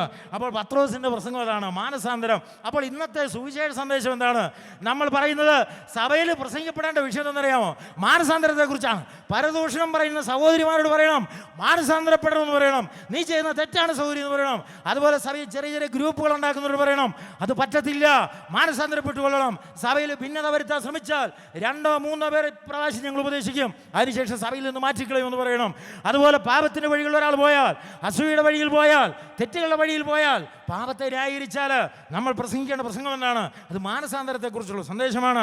അങ്ങനെ മാനസാന്തരത്തെക്കുറിച്ചുള്ള പ്രസംഗം എന്തുകൊണ്ടാണ് നമ്മൾ പറയുന്നത്? അതാണ് അപ്പസ്തോലിക സന്ദേശം എന്ന് പറയുന്നത്, അതാണ് യേശുവിൻ്റെ സന്ദേശം എന്ന് പറയുന്നത്, അതാണ് ബൈബിളിൻ്റെ സന്ദേശം എന്ന് പറയുന്നത്. അതുകൊണ്ട് ആ സന്ദേശത്തിന് പ്രാധാന്യം കുറഞ്ഞു. 21-ാം നൂറ്റാണ്ടിലല്ലേ ജീവിക്കുന്നത്, കമ്പ്യൂട്ടർ യുഗത്തിലല്ലേ എന്ന് ചോദിച്ചാൽ, ദൈവത്തിന് വചനത്തിൽ ഏത് കാലത്ത് മനുഷ്യരോട് പറയുക ഒരു സന്ദേശമാണുള്ളത്. അതെന്താണ്? അത് മാനസാന്തരത്തിൻ്റെ സന്ദേശമാണ്. അത് ജീവിതങ്ങളെ പരിവർത്തനം വരുത്തുന്ന ദൈവത്തിൻ്റെ സന്ദേശം. വാസ്തവത്തിൽ അതാ. കാലങ്ങൾക്കനുസരിച്ച് ദൈവം തൻ്റെ സന്ദേശത്തെ മാറ്റാറില്ല. കാലങ്ങൾക്കനുസരിച്ച് ദൈവം തൻ്റെ സന്ദേശത്തെ ലഘൂകരിക്കാറില്ല. ദൈവത്തിനെന്നും പറയുവാൻ ഒരു പ്രസ്താവനയുള്ളൂ. ആ പ്രസ്താവന ആ വിഷയത്തെക്കുറിച്ചുള്ള ആധികാരികവും ശാശ്വതമായിരിക്കുന്ന സത്യമാണ്. അതുകൊണ്ട് നമ്മൾ അത് തന്നെ പ്രസംഗിക്കേണ്ടത്. അതുകൊണ്ട് പത്രോസ് അതാണ് പ്രസംഗിക്കുന്നത്. അതുകൊണ്ട് ആദ്യത്തെ സന്ദേശം മാനസാന്തരത്തിൻ്റെ സന്ദേശമാണ്. അതുകൊണ്ട് രക്ഷിക്കപ്പെട്ടു എന്ന് അവകാശപ്പെടുന്ന മനുഷ്യന് നമ്മൾ എന്താ ചിന്തിക്കേണ്ടത്? എൻ്റെ ജീവിതത്തിൽ വാസ്തവത്തിൽ മാനസാന്തരം വരാത്ത വിഷയങ്ങളുണ്ടോ? ഞാൻ നേരത്തെ പറഞ്ഞത്, ബുക്ക് സ്റ്റാളിൽ നിന്ന് CD പോയെങ്കിൽ അതെടുത്ത മനുഷ്യ മാനസാന്തരമുണ്ടോ? അതെടുത്തവനെ ന്യായീകരിച്ചവർക്ക് മാനസാന്തരമുണ്ടോ? എൻ്റെ മക്കൾ അത് ചെയ്യലെന്ന് പറയുന്നവരില്ലേ? എൻ്റെ ഭാര്യ അങ്ങനെ പറയില്ലെന്ന് പറയുന്നവരില്ലേ? എൻ്റെ ഭർത്താവ് അങ്ങനെ ചെയ്യില്ലെന്ന് പറയുന്ന വിശ്വാസിയായ ഭാര്യയില്ലേ? എൻ്റെ പ്രിയപ്പെട്ടവരെ, അത് ആ മനുഷ്യൻ നശിപ്പിക്കുന്ന ഒരു ന്യായീകരണമാണ്. അത് നമ്മുടെ മക്കളുടെ ഭാവിയെ അങ്ങനെ കരിച്ചു കളയുന്ന, നമ്മുടെ മക്കളുടെ ഭാവിയെ തകർത്ത് കളയുന്ന പ്രസ്താവനയാണ്. എൻ്റെ മക്കൾ, ഞാൻ സൂചന പ്രസംഗിക്കുന്ന ആളാണ്, ഞാൻ കർത്താവിൻ്റെ വേല ചെയ്യുന്ന ആളാണ്. എൻ്റെ മക്കൾ തെറ്റ് ചെയ്യുമെന്ന് ചോദിച്ചാൽ ഞാനെന്ത് പറയണം? എനിക്ക് പറയാനുള്ളത്, നമ്പൂതിരി വളർത്തിയ വീട്ടിലെ പൂച്ചയാണെങ്കിലും മീൻ കണ്ടാൽ മത്സ്യം കണ്ടാൽ എടുക്കുമെന്നുള്ള പ്രമാണം അത് ലളിതമായ പ്രമാണമാണ്. അതുകൊണ്ട് ഏത് സൂചാനം പ്രസംഗിക്കുന്ന മക്കളാണ് തെറ്റുപറ്റാം. അതുപോലെ എത്ര വലിയ മനുഷ്യരുടെ മക്കളാണെങ്കിലും തെറ്റ് സംഭവിക്കാം, പക്ഷേ തെറ്റിന് ന്യായീകരിക്കാനായിട്ട് നമുക്ക് സാധിക്കത്തില്ല. അതുകൊണ്ട് മാനസാന്തരത്തിൻ്റെ സന്ദേശം അതൊന്ന് പ്രസംഗിക്കപ്പെടണം. പല സഭകളിലും പ്രസംഗിക്കാൻ പേടിയ ആളുകൾക്ക്. എന്താ പേടി? പേടിയെന്ന് പറഞ്ഞാൽ ആളുകൾ സഭ വിട്ടു പോകും. പോട്ടെ ഞാൻ പറയും, അവർക്കുള്ള ഈ സഭയെന്ന് പറയും, അവർ പോട്ടെ, ഇവിടെ ശുദ്ധീകരണം നടക്കട്ടെ. പഴയ വായിക്കുമ്പോൾ നമുക്ക് കാണാൻ സാധിക്കുന്നതാണ്, യാക്കോബ് എന്ന മനുഷ്യന് ഒരുപാട് അലഞ്ഞു തിരിഞ്ഞ വർഷങ്ങൾ യാക്കോബിനുണ്ടായിരുന്നു. അങ്ങനെ ലാബാന്റെ വീട്ടിൽ പോയി, അതിനുശേഷം തിരിച്ചു വന്നു. ഏശാവ് എതിരേറ്റു വന്ന് ഭയപ്പെട്ടു പോയി. അതിനുശേഷം ഒരുപാട് സംഭവങ്ങളിൽ കൂടെ കടന്നുപോയി. ശെഖേമിൽ പോയി താമസിച്ചു. ശെഖേമിൽ വെച്ച് തൻ്റെ മകൾ ദീനയെ ശെഖേമിൽ തട്ടിക്കൊണ്ടുപോയി. അങ്ങനെ അനർത്ഥങ്ങൾ വേട്ടയാടിയ ഒരു ജീവിതം യാക്കോബിൻ്റെ ജീവിതത്തിലുണ്ടായിരുന്നു. അങ്ങനെ വർഷങ്ങൾ ഒരുപാട് കടന്നുപോയി. ശെഖേമിൽ അങ്ങനെ താമസിക്കുമ്പോൾ യാക്കോബിനൊരു കാര്യം മനസ്സിലായി, ഈ ശെഖേമിൽ താമസിക്കേണ്ട മകനല്ല ഞാൻ, ബേഥേലിൻ്റെ ദൈവം അതാണ് എൻ്റെ ദൈവം. ബേഥേലിൽ നിന്ന് പോയപ്പോൾ ഞാൻ പറഞ്ഞിട്ടുണ്ട്, ദൈവമേ ഈ ബേഥേലിലേക്ക് എന്നെ തിരിച്ചു കൊണ്ടുവന്നാൽ ഞാൻ നിന്നെ ഇവിടെ ആരാധിക്കാം. പക്ഷേ യാക്കോബ് ബേഥേലിലെത്തിയില്ല. ലാബാന്റെ അടുത്തും പണം ഉണ്ടാക്കാനുള്ള വഴിയിലും ശെഖേമിലും എല്ലാം കറങ്ങിത്തിരിഞ്ഞു. അങ്ങനെ യാക്കോബിന്റെ വീട്ടിൽ എന്തൊക്കെ ഉണ്ടായിരുന്നു? ലാബാന്റെ വീട്ടിലെടുത്ത ഗൃഹബിംബങ്ങൾ യാക്കോബിന്റെ വീട്ടിലുണ്ടായിരുന്നു. അതുപോലെ പലതും യാക്കോബിന്റെ വീട്ടിലുണ്ടായിരുന്നു. അങ്ങനെ യാക്കോബിന്റെ വീടിനെ അനർത്ഥങ്ങളൊന്നൊന്നായി വേട്ടയാടി. ഒരു സുപ്രഭാതത്തിൽ യാക്കോബ് എഴുന്നേറ്റ് പടഞ്ഞ ഉൽപ്പത്തി വായിക്കും കാണാം. യാക്കോബ് പറഞ്ഞു, നമ്മളെ തന്നെ ശുദ്ധീകരിപ്പീൻ, നാം ബേഥേലിലേക്ക് പോവുകയാണ്. അപ്പോൾ നമ്മൾ ചോദിക്കുന്നു, യാക്കോബേ, ഈ ബോധോദയം നിനക്ക് എവിടെ നിന്നുണ്ടായി? നമ്മളെ തന്നെ ശുദ്ധീകരിക്കാം, നമുക്ക് ബേഥേലിലേക്ക് പോകാം. എന്താ യാക്കോബ് പറഞ്ഞെന്നറിയാമോ? എന്തുകൊണ്ട് നമ്മുടെ കുടുംബത്തിൽ അനർത്ഥങ്ങൾ അടിക്കടിയായി വരുന്നു? എന്തുകൊണ്ട് നമ്മുടെ മകളെ അവർ തട്ടിക്കൊണ്ടുപോയിരിക്കുന്നു? എന്തുകൊണ്ട് നമ്മുടെ കുടുംബത്തിൽ സമാധാനം കാലങ്ങളായിട്ട് നഷ്ടപ്പെട്ടിരിക്കുന്നു? അവിടെ നിന്ന് എടുത്തു കളയേണ്ട ചില ഗൃഹബിംബങ്ങളുണ്ട്, അവിടെ നിന്ന് എടുത്തു മാറ്റേണ്ട ചില ചിത്രങ്ങളുണ്ട്, വിശ്വാസിയുടെ ബൈബിളിനുള്ളിൽ വെച്ചിരിക്കുന്ന ചില ചിത്രങ്ങളുണ്ട്, ഞാൻ കണ്ടിട്ടുണ്ട്. അങ്ങനെ ആവശ്യമില്ലാത്ത ചിത്രങ്ങൾ, ചില മതങ്ങൾ വിശ്വസിക്കുന്ന, ക്രിസ്തീയ സമുദായങ്ങൾ വിശ്വസിക്കുന്ന പുണ്യവാളന്മാരുടെ ചിത്രങ്ങൾ ബൈബിളിൽ വെച്ചുകൊണ്ട് നടക്കുന്ന വിശ്വാസിയെ കേട്ടിട്ടുണ്ട്. ഞാൻ ചോദിക്കുന്നു, അതെന്തിനു നീ സൂക്ഷിച്ചിരിക്കുന്നു അവിടെ? അതുപോലെ ഒരു വീട്ടിൽ ചെന്നപ്പോൾ കണ്ടത് ഒരു കൊന്ത തൂക്കിയിരിക്കുന്നു ഞാൻ കണ്ടു. എന്തിനു നീ അത് തൂക്കിയിരിക്കുന്നു ഞാൻ ചോദിക്കുന്നു. നീ അത് പ്രാർത്ഥിക്കാറില്ലെന്ന് എനിക്കറിയാം, നീ അത് വിശ്വസിക്കാറില്ലെന്ന് എനിക്കറിയാം. പക്ഷേ എനിക്ക് ചോദിക്കാനുള്ളത്, പിന്നെ എന്തിനാണ് നീ അത് വെച്ചിരിക്കുന്നത്? ഇല്ല, യാക്കോബ് പറഞ്ഞ പോലെ ബൈബിളിന് പറയുവാനുണ്ട്. എന്താണ് പറഞ്ഞത്? നമ്മുടെ ജീവിതത്തിൽ ഒരു ശുദ്ധീകരണം വേണം. നമുക്കിതാ ബേഥേലിലേക്ക് പോകാം. ബേഥേലിൽ നിന്നും എന്നെ നടത്തിയ ദൈവം, എന്നാൽ എൻ്റെ ജീവിതത്തിൽ അനർത്ഥങ്ങൾ ഒരുപാട് സംഭവിച്ചു എന്ന് ഞാൻ കാരണം തിരിച്ചറിയുന്നു. എന്താണ്? ശുദ്ധീകരിക്കപ്പെടേണ്ട പല ഈ കുടുംബത്തിലുണ്ട്, ശുദ്ധീകരിക്കപ്പെടേണ്ടത് പല ഈ ജീവിതത്തിലുണ്ട്. ഇതുകൊണ്ട് നമ്മുടെ ജീവിതത്തിൽ യാക്കോബിൽ പഠിക്കുന്ന ഒരു പാഠം എന്നറിയാമോ? വർഷങ്ങൾ കുറേ കിടക്കുമ്പോഴാണ് എടുത്തു കളയേണ്ട ചില ഗൃഹബിംബങ്ങൾ നമ്മുടെ വീട്ടിലുമുണ്ട്. നിലവിളക്ക് കത്തിയിരിക്കുന്ന വീട് ഞാൻ കണ്ടിട്ടുണ്ട്, വിശ്വാസിയുടെ വീട്. എന്നാൽ സന്ധ്യാനേരത്ത് നിലവിളക്ക് കത്തിച്ചു വെക്കുന്നതിന് കാരണം എന്നാണ് ഞാൻ ചോദിച്ചാൽ എനിക്ക് പറയാനുള്ളത്, ബൈബിളിന് പറയാനുള്ളത്, യാക്കോബ് ശുദ്ധീകരിച്ചു പോലെ അതിറങ്ങി കളയാൻ എൻ്റെ സഹോദര. അതുപോലെ നീ ആ തൂക്കിയിരിക്കുന്ന ആ മാല പോലെയുള്ള സംഗതി ഉണ്ടല്ലോ, അതെറിഞ്ഞു കളയുക. അതുപോലെ നിന്റെ ബൈബിൾ വെച്ചിരിക്കുന്ന ചിത്രമുണ്ടല്ലോ, അതെറിഞ്ഞു കളയുക. മാത്രമല്ല, നിന്റെ മനസ്സിൽ കൊണ്ട് നടക്കുന്ന ചിലരുടെ മുഖങ്ങളുണ്ടല്ലോ, അത് മായ്ച്ചു കളയുക. അതുപോലെ നിന്റെ മനസ്സിൽ കൊണ്ട് നടക്കുന്ന ചില പാപകരമായിരിക്കുന്ന സ്വപ്നങ്ങളുണ്ടല്ലോ, അതിനുവേണ്ടിയുള്ള പ്രാർത്ഥനകളുണ്ടല്ലോ, നിർത്തിക്കളയുക. അതാണ് പത്രോസ് പ്രസംഗിക്കുന്ന മാനസാന്തരത്തിൻ്റെ സന്ദേശം എന്ന് പറയുന്നത്. അപ്പോൾ ബൈബിൾ അങ്ങനെ പഠിപ്പിക്കുന്നത്. അതുകൊണ്ട് നമ്മളത് പ്രസംഗിക്കുകയാണ്. നമ്മൾ രക്ഷിക്കപ്പെട്ടവർ തന്നെയോ എന്ന് ഉറപ്പുവരുത്തേണ്ടത് ആവശ്യമാണ്. വാസ്തവത്തിൽ മാനസാന്തരം വന്നിട്ടുണ്ടോ എന്ന് ഉറപ്പുവരുത്തേണ്ടത് ആവശ്യമാണ്. എന്താ മാനസാന്തരം എന്ന് പറഞ്ഞാൽ? ചുരുക്കി പറയട്ടെ, മാനസാന്തരം എന്ന് പറഞ്ഞാൽ ഈ ബൈബിൾ വായിക്കുമ്പോൾ കാണാൻ സാധിക്കും. മാനസാന്തരം ഒന്ന്, നമ്മൾ ചില അറിവുകൾ ഉണ്ടാകുക, അറിവിൻ്റെ വെളിച്ചത്തിൽ വന്ന വഴികളെക്കുറിച്ചൊരു ദുഃഖം തോന്നുക. ഇതാണ് അവർ ചെയ്തത്. അവർ ചോദിച്ചു, ഞങ്ങൾ എന്ത് ചെയ്യേണ്ടു? അവർക്ക് സുവിശേഷ പ്രസംഗം കേട്ടപ്പോൾ ചില കാര്യങ്ങൾ തിരിച്ചറിഞ്ഞു. ആ തിരിച്ചറിവിൻ്റെ വെളിച്ചത്തിൽ ഒരു കാര്യം മനസ്സിലായി, ഞങ്ങൾ വന്ന വഴികളിൽ ഒരുപാട് അപാകതകളുണ്ട്, ഞങ്ങൾ വന്ന വഴികളിൽ ഒരുപാട് തെറ്റുകൾ കടന്നു കൂട്ടിയിട്ടുണ്ട്. അതുകൊണ്ട് അവർ ചോദിച്ചു, ഞങ്ങൾ എന്താ ചെയ്യേണ്ടത്? വന്ന വഴികളെക്കുറിച്ചൊരു ദുഃഖം, ചെയ്തു പോയ കാര്യങ്ങളെക്കുറിച്ചൊരു ഒരു ഒരു ഒരു മാനസാന്തരം, ഒരു ചിന്ത അത് വന്നു. രണ്ടാമതെന്നറിയാമോ? രണ്ടാമത് ആ വന്ന വഴികളെ തെറ്റാണെന്നുള്ള സമ്മതം. രണ്ട്, ആ തെറ്റുകളെക്കുറിച്ചൊരു ദുഃഖം. വാസ്തവത്തിൽ നമ്മുടെ തെറ്റുകളെക്കുറിച്ച് എത്ര പ്രാവശ്യം നമുക്ക് ദുഃഖം തോന്നിയിട്ടുണ്ട്. നമ്മൾ ആളുകൾ ചിലപ്പോൾ വിശ്വാസികളെ അവർ ചെയ്ത പാപത്തെക്കുറിച്ച് സമ്മതിപ്പിക്കാൻ ഒരുപാട് ബുദ്ധിമുട്ടാണ്.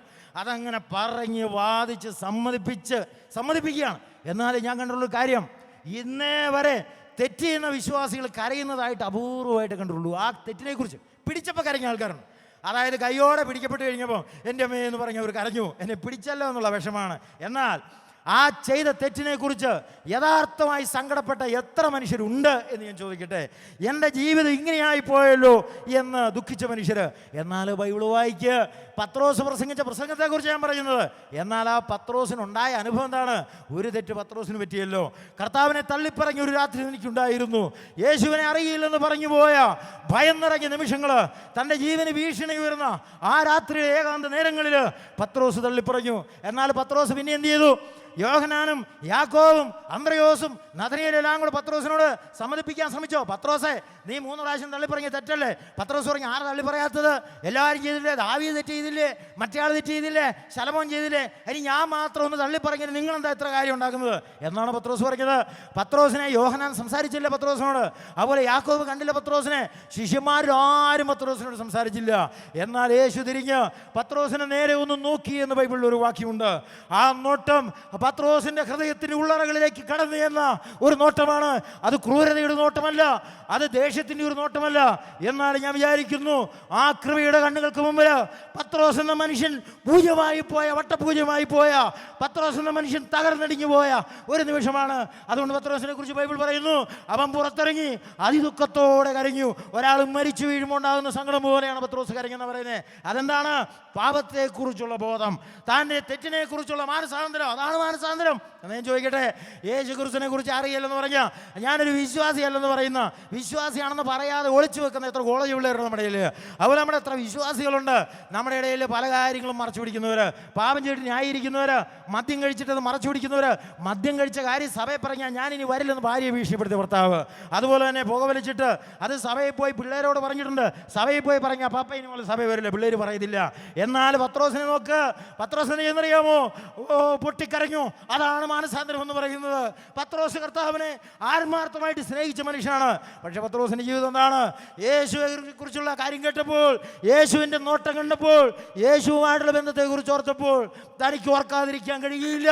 തകർന്നടിഞ്ഞു പോയൊരു നിമിഷം പത്രോസ് എന്ന മനുഷ്യൻ്റെ ജീവിതത്തിലേക്ക് അവനെ തിരിച്ചു കൊണ്ടുവരുന്ന ഒരു സമയമാണ് ആ സമയം എന്ന് പറഞ്ഞാൽ.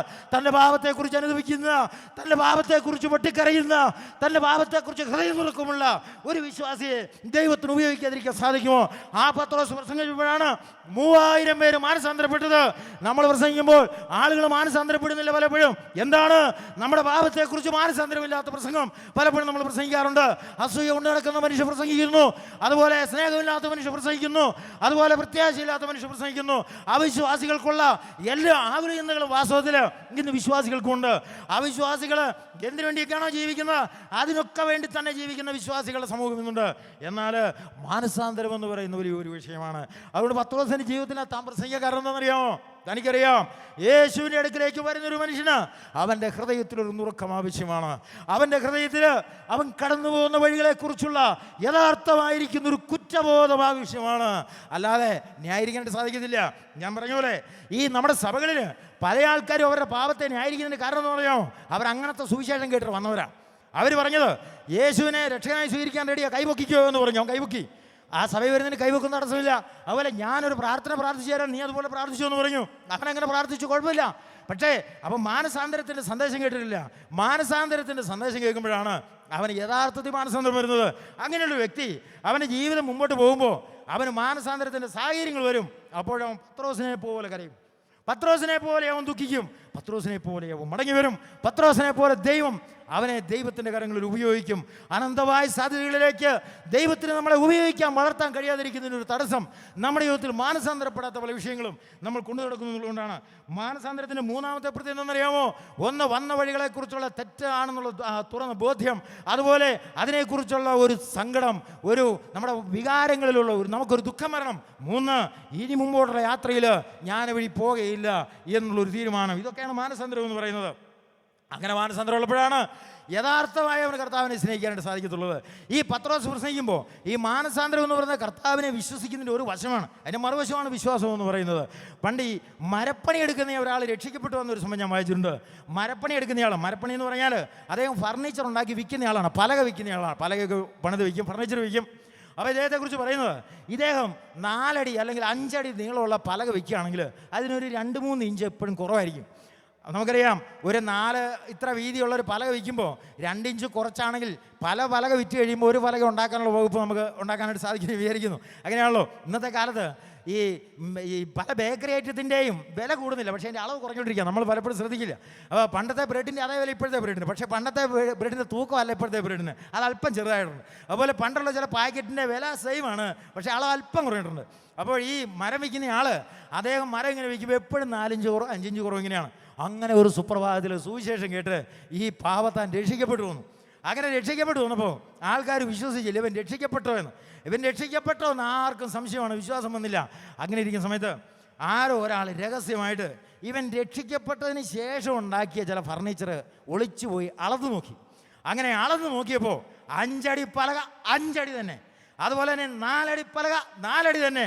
ഉടനെ അവൻ അനൗൺസ് ചെയ്തു, ഇതാ അവൻ രക്ഷിക്കപ്പെട്ടത് തന്നെയാണെന്ന് പറഞ്ഞു. ഉടനെ എല്ലാവരും വിശ്വസിച്ചു. കാരണം എന്താണ്? രക്ഷിക്കപ്പെട്ടു എന്ന് പറഞ്ഞതിന് ശേഷം നീ ഉണ്ടാക്കിയ പലക ശരിക്കുള്ള അളവാണ്, അതാ നീ രക്ഷിക്കപ്പെട്ടെന്നുള്ളതിൻ്റെ തെളിവ്. എന്നാൽ രക്ഷിക്കപ്പെട്ടെന്ന് പറഞ്ഞിട്ട് പിന്നെയും പലകയ്ക്ക് 4 ഇഞ്ച് കുറവാണെങ്കിലോ അവനോട് ചോദിക്കുമ്പോൾ എന്നോട് കൈപൊക്കിയാൽ മതി എന്നല്ലേ പറഞ്ഞു. ഞാൻ കൈപൊക്കിയില്ലേ? കൈപൊക്കി. അവരെ നിങ്ങൾ പറഞ്ഞ പ്രാർത്ഥന പ്രാർത്ഥിച്ചാൽ മതി എന്നല്ലേ പറഞ്ഞേ? അതെ, ഞാൻ പ്രാർത്ഥിച്ചില്ലേ? പ്രാർത്ഥിച്ചു. പിന്നെ നിങ്ങൾ എന്തിനാ എൻ്റെ പല കിളക്കാൻ വരുന്നത്? മുട്ടുകാലിയെ തെളിവിടിക്കും. എൻ്റെ ഷോപ്പിനകത്ത് കയറി എൻ്റെ പല കിളക്കാൻ ഈ സഭയിൽ ആരാണ് ധൈര്യം എന്ന് ചോദിക്കും. ഉടനെ പ്രത്യാശയുള്ള എല്ലാ വിശ്വാസികളും പതുങ്ങി അങ്ങനെ മിണ്ടാതെ ഇരിക്കും. നമുക്കായിട്ട് മിണ്ടണ്ട. ആരോ പറഞ്ഞ പോലെ സ്നാനപ്പെടുന്ന സമയത്ത് ഞാൻ അവനോട് പറഞ്ഞിട്ടുണ്ട്, ഇതുകൊണ്ട് പിന്നെ നീ എന്ത് ദോഷം ചെയ്താലും നിനക്ക് തന്നെ, നന്മ ചെയ്താലും നിനക്ക് തന്നെ എന്ന് പറയുന്നത് എൻ്റെ ഉത്തരവാദിത്തം കഴിക്കുന്നു എന്ന് പറയും. എന്നാൽ നമ്മൾ പറയും അത് മനസ്സിൽ വെച്ചാൽ മതി. നിന്റെ പലക രക്ഷിക്കപ്പെട്ടതിന് ശേഷം ഉണ്ടാക്കിയ പലകയ്ക്ക് അളവ് കുറവാണെങ്കിൽ നീ വിശ്വാസിയാണോടാ എന്ന് ഞാൻ ചോദിക്കും. നീ വിശ്വാസിയാണോ സഹോദര സഹോദരി എന്ന് ചോദിക്കും. ഇവർ രക്ഷിക്കപ്പെട്ടതിന് മുമ്പുള്ള പല തഴക്കങ്ങളും നമ്മുടെ ജീവിതത്തിൽ ഇപ്പോഴും ഉണ്ടെങ്കിൽ എന്താ സംശയിക്കേണ്ടത്? നിന്റെ ജീവിതത്തെ മാറ്റാത്തൊരു സന്ദേശമാണ് നീ വിശ്വസിച്ചത്. നിന്റെ സന്ദേശം, നീ കേട്ട സന്ദേശം എന്താണ്? അത് മാനസാന്തരത്തിലൊരു സന്ദേശമാണോ എന്നെനിക്ക് സംശയമുണ്ട്. ശരി, ഞാനിതിങ്ങനെ പറഞ്ഞു പോയാൽ ഒരുപാട് പറയാനായിട്ട് സാധിക്കും. എന്നാൽ ആദ്യത്തെ കാര്യം ഞാൻ പറഞ്ഞു, മാനസാന്തരം എന്ന് പറയുന്നത് സുവിശേഷത്തിൻ്റെ ഈ ആദ്യത്തെ സന്ദേശമാണ്. മാനസാന്തരപ്പെടണം എന്നുള്ളത് ദൈവത്തിന് നമ്മളെക്കുറിച്ചുള്ള ഏറ്റവും വലിയ ഡിമാൻഡാണ്, ഏറ്റവും വലിയ കൽപ്പനയാണ്. അതുകൊണ്ട് മാനസാന്തരം നമുക്ക് വേണം. ഏതൊക്കെ പാപമുണ്ടോ ന്യായീകരിക്കരുത്. ഞാൻ നേരത്തെ പറഞ്ഞോളെ, അവിടുന്ന് CD എടുത്തിട്ടുണ്ടോ പാപം ഏറ്റു പറയണം പോയിട്ട്. അതല്ലേ ബൈബിളിൽ പറയുന്നത്. പാപം ഏറ്റു പറയണത് തിരിച്ചു കൊടുക്കണം. പേഴ്സിലുള്ള ആരെങ്കിലും എടുത്തിട്ടുണ്ടോ പാപം ഏറ്റു പറയണം തിരിച്ചു. എന്നാൽ നീ വിശ്വാസിയാണെന്ന് ഞാൻ പറയാം. അല്ലെങ്കിൽ ഇവിടെ ഇരിക്കുന്ന ആരാണേലും എനിക്ക് വിഷയമില്ല. ഞാൻ ഈ പ്രസംഗിക്കുന്ന കേൾക്കുന്നയാളെ ചെയ്തയാളാണേലും എനിക്ക് വിഷയമല്ല എന്ന് ഞാൻ പറയും. ദൈവത്തിൻ്റെ വചനത്തിൽ നിന്ന് പറയാനായിട്ട് സാധിക്കുന്നത് പാപം ഏറ്റുപറയുക, മാനസാന്തരപ്പെടുക, അത് തിരിച്ചു കൊടുക്കുക. ഇത് ബൈബിളിൻ്റെ പ്രമാണമാണ്. അതാണ് മാനസാന്തരം. 2, യേശു ക്രിസ്തുവിനെ വിശ്വസിക്കുക എന്നുള്ളതിൻ്റെ രണ്ടാമത്തെ പ്രത്യേകത എന്നറിയാമോ? അത് യേശുവിനെ വിശ്വസിക്കുക അല്ലെ രക്ഷിക്കപ്പെടുക എന്ന് പറഞ്ഞാൽ അത് ചില കൽപ്പനകൾ അനുസരിക്കുക എന്നുള്ള ഒരു രീതിയല്ല, അതൊരു ബന്ധമാണ് എന്നാണ് ബൈബിൾ പഠിക്കുന്നത്. ഇതൊരു ബന്ധമാണ്. It is A relationship with God എന്ന് പറയും. It's A relationship with Lord Jesus Christ. എന്താ ഒരു വിശ്വാസിയായി തീരുക എന്ന് പറഞ്ഞാൽ? ഒരു വിശ്വാസിയായി തീരുക എന്ന് പറഞ്ഞാൽ സഭയെ ചേരുക എന്നുള്ള ആശയമല്ല അതിനുള്ള. പിന്നെയോ അതൊരു ബന്ധത്തിൻ്റെ തുടക്കമാണ്. കർത്താവായ യേശുവുമായിട്ടുള്ള ഒരു ഹൃദയബന്ധത്തിൻ്റെ തുടക്കം. അതാണ് വിശ്വാസം എന്ന് പറയുന്നത്.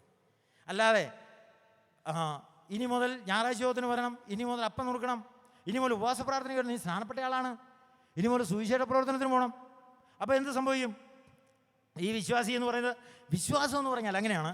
വീഡിയോ വലിക്കാൻ പാടില്ല, കള്ളു കുടിക്കാൻ പാടില്ല, അത് ചെയ്യാൻ പാടില്ല, ഇത് ചെയ്യാൻ പാടില്ല, സിനിമ കോട്ടയിൽ പോകാൻ പാടില്ല, അവിടെ പോകാൻ പാടില്ല, ഇവിടെ പോകാൻ പാടില്ല. പിന്നെ നീ എന്ത് ചെയ്യണം? നീ എന്നും ബൈബിൾ വായിക്കണം, നീ എന്നും നോട്ട് എഴുതണം, നിനക്ക് പ്രാർത്ഥനാ പുസ്തകം, പ്രാർത്ഥനാ ബുക്ക് വേണം, അതിൽ നീ നോക്കി പ്രാർത്ഥിക്കണം. അതുപോലെ തന്നെ നീ 1 മണിക്കൂർ പ്രാർത്ഥിക്കണം, അരമണിക്കൂർ പ്രാർത്ഥിക്കണം. പിന്നെ സഭയുടെ ബൈബിൾ ക്ലാസ്സിന് വരണം, പിന്നെ ഞായറാഴ്ച യോഗത്തിന് വരണം, അത് ചെയ്യണം, ഇത് ചെയ്യണം, എല്ലാം പറഞ്ഞു കൊടുക്കും. ഈ വിശ്വാസി ഇതൊക്കെ ചെയ്യും. പക്ഷേ ബൈബിൾ പഠിപ്പിക്കുന്നതെന്ന് അറിയാമോ? ബൈബിൾ പഠിപ്പിക്കുന്നത് ഈ ക്രിസ്തീയ രക്ഷിക്കപ്പെടുക എന്ന് പറഞ്ഞാൽ അതൊരു ബന്ധമാണ്, ഒരു ബന്ധമാണ്. നമ്മുടെ വീട്ടിലെ കാര്യം എടുക്കുക. നമ്മൾ വീട്ടിൽ പല കാര്യങ്ങളും ചെയ്യുന്നതിൻ്റെ കാരണം എന്താണ്? അവിടെ കൽപ്പനകളല്ല. വീട്ടിൽ കൽപ്പനകളുണ്ടോ എന്ന് വെച്ചാൽ ചില കാര്യങ്ങളൊക്കെ പറയുമായിരിക്കും. പക്ഷേ വീട്ടിലെ പ്രവർത്തനങ്ങളെല്ലാം കൽപ്പനകളല്ല, ബന്ധങ്ങളാണ്. വീട്ടിലെ ആഹാരത്തിൻ്റെ രുചി ബന്ധത്തിൻ്റെ രുചിയാണ്. വീട്ടിൽ നമ്മൾ പല ഡ്യൂട്ടികളും ചെയ്യുന്നതാണ് ബന്ധം കൊണ്ടാണ്. ഞാൻ എൻ്റെ മക്കൾക്ക് ആഹാരം മേടിച്ചു കൊടുക്കുന്നതാണ്, അല്ലെ പോലീസ് പിടിക്കായിട്ടാണോ? ഞാൻ എൻ്റെ ഭാര്യയ്ക്ക് ഡ്രസ്സ് വാങ്ങി കൊടുക്കുന്നതിനാണ്, അല്ലെ ആഹാരം കൊടുക്കുന്നതിനാണ്, അല്ലെ സഭ നടപടി എടുക്കുക? അല്ല, അതൊരു ബന്ധമാണ്. ഇതുപോലെ ആ വിശ്വാസിയാകുക എന്ന് പറഞ്ഞാൽ അതൊരു ബന്ധമാണ്. ആ ബന്ധമാണ് നമ്മൾ വളർന്നു വരേണ്ട ഒരു ബന്ധം എന്ന് പറയുന്നത്. ഈ ബന്ധമാണ് അപ്പസ്തോലിക കാലത്ത് 1-ാം നൂറ്റാണ്ടിൽ ആ സാധാരണ മനുഷ്യൻ്റെ ജീവിതത്തെ സ്വാധീനിച്ചതെന്ന് പറയുന്നത്. ഞാൻ ചോദിക്കുന്നത്, പത്രോസിനെ തലകീഴായി കുരിശത്തറച്ചു എന്നാണ് ചരിത്രം പറയുന്നതെന്നാണ്. പത്രോസിനെ കുരിശത്തറച്ചു, അന്ത്രയോസിനെ കുരിശത്തറച്ചു എന്നാണ് ഞാൻ അതിനെക്കുറിച്ച് വായിച്ചുള്ളത്. ഈ കർത്താവിൻ്റെ ശിഷ്യന്മാരിൽ പത്രോസിനെ തലകീഴായി കുരിശത്തറച്ചെന്നും, അന്ത്രയോസിനെ ഗ്രീസിൽ വെച്ച് കുരിശത്തറച്ചെന്നും, യാക്കോബിനെ വാളുകൊണ്ടുവന്നു അപ്പോസ്തലപ്രവൃത്തി 12-ാം അധ്യായം. അതുപോലെ യോഹന്നാനെ നാട് കടത്തി പത്മോസ് ദ്വീപിലേക്ക്, മത്തായിയെ ഈജിപ്തിൽ വെച്ചു. ഇങ്ങനെ ചിലരെ ഇറക്കി വന്നു, ചിലരെ തലകീഴായി ക്രൂശിച്ചു, ചിലരെ പൗലോസിനെ തലവെട്ടി. ചോദിക്കുന്നു, എന്തിനാണ് പൗലോസിൻ്റെ തലവെട്ടാൻ പൗലോസ് പോയത്? എന്തിനാണ് പത്രോസിനെ തലകീഴായി കുരിശിത്തറയ്ക്കാൻ ഈ മനുഷ്യൻ അങ്ങോട്ട് ചെന്നത്? ചോദിക്ക് പത്രോസിനോട്. പത്രോസ് എന്ന് പറയും അതൊരു ബന്ധമാണെന്ന് പറയും. എൻ്റെ കർത്താവിനിൽ നിന്ന് എന്നെ പിരിക്കാനാവാത്ത ഒരു ബന്ധം എനിക്കുണ്ട്. അതുകൊണ്ട് ആ ബന്ധത്തിന് വേണ്ടി എൻ്റെ രക്തം ഞാൻ ഒഴുക്കാം, ആ ബന്ധത്തിന് വേണ്ടി എൻ്റെ വിയർപ്പ് ഞാൻ ഒഴുക്കാം, ആ ബന്ധത്തിന് വേണ്ടി എൻ്റെ കണ്ണുനീര് ഞാൻ വീഴിക്കാം. ഇതാണ് ബന്ധം എന്ന് പറയുന്നത്. ക്രിസ്തീയ ജീവിതം എന്ന് പറയുന്ന ബന്ധമാണ്. അത് തിരിച്ചറിയുമ്പോഴല്ലേ നമ്മുടെ ജീവിതമാണ്. എന്തുകൊണ്ടാണ് നമ്മൾ പാപം ചെയ്യാതിരിക്കുന്നത്? നമ്മൾ പാപം ചെയ്യാതിരിക്കുന്നത് ഞാൻ പറയും ഒരു വലിയ കാരണമാണ് നമുക്ക് പറയാനുള്ളത്. എൻ്റെ കർത്താവുമായിട്ടുള്ള എൻ്റെ ബന്ധമാണ് പാപങ്ങളും തന്നെ തടഞ്ഞു നിർത്തുന്നത്. എൻ്റെ കർത്താവിനോടുള്ള എൻ്റെ ബന്ധമാണ് എൻ്റെ ജീവിതത്തെ എന്നും ഉത്സാഹിപ്പിച്ചുകൊണ്ടിരിക്കുന്നത് എന്ന് പറയുന്ന ജീവിതം. അതല്ലേ ക്രിസ്തീയ ജീവിതം എന്ന് പറയുന്നത്? അതാണ് ക്രിസ്തീയ ജീവിതം. എൻ്റെ പ്രിയപ്പെട്ടവരെ, ബൈബിളിൽ എത്ര പേര് മരിച്ചു, എത്ര പേര് രക്തസാക്ഷികളായി തീർന്നു. അതുപോലെ ഇൻക്വിസിഷൻ നിങ്ങൾ കേട്ടിട്ടുണ്ട്, വിശുദ്ധ വിചാരണകൾ. സ്പെയിനിൽ, പോർട്ടുഗലിൽ, ഫ്രാൻസിൽ, ഈ അന്ന് നടന്ന ചില വിചാരങ്ങൾ ആയിരക്കണക്കിന്. ഞാൻ അവരുടെ പേരുകളൊക്കെ പറഞ്ഞാൽ ഈ അവരുടെ പേരുകളെക്കുറിച്ച് ഞാൻ വായിച്ചിട്ടുണ്ട്. ഈ സ്പെയിനിലെ ഒരു സ്പാനിഷ് പുരോഹിതൻ എന്ന് പറയട്ടെ, ഒരു പുരോഹിതൻ്റെ നേതൃത്വത്തിലാണ് അവിടെ ഇൻക്വിസിഷൻ നടന്നത്. ആയിരങ്ങളെ ചുട്ടുകൊന്നു.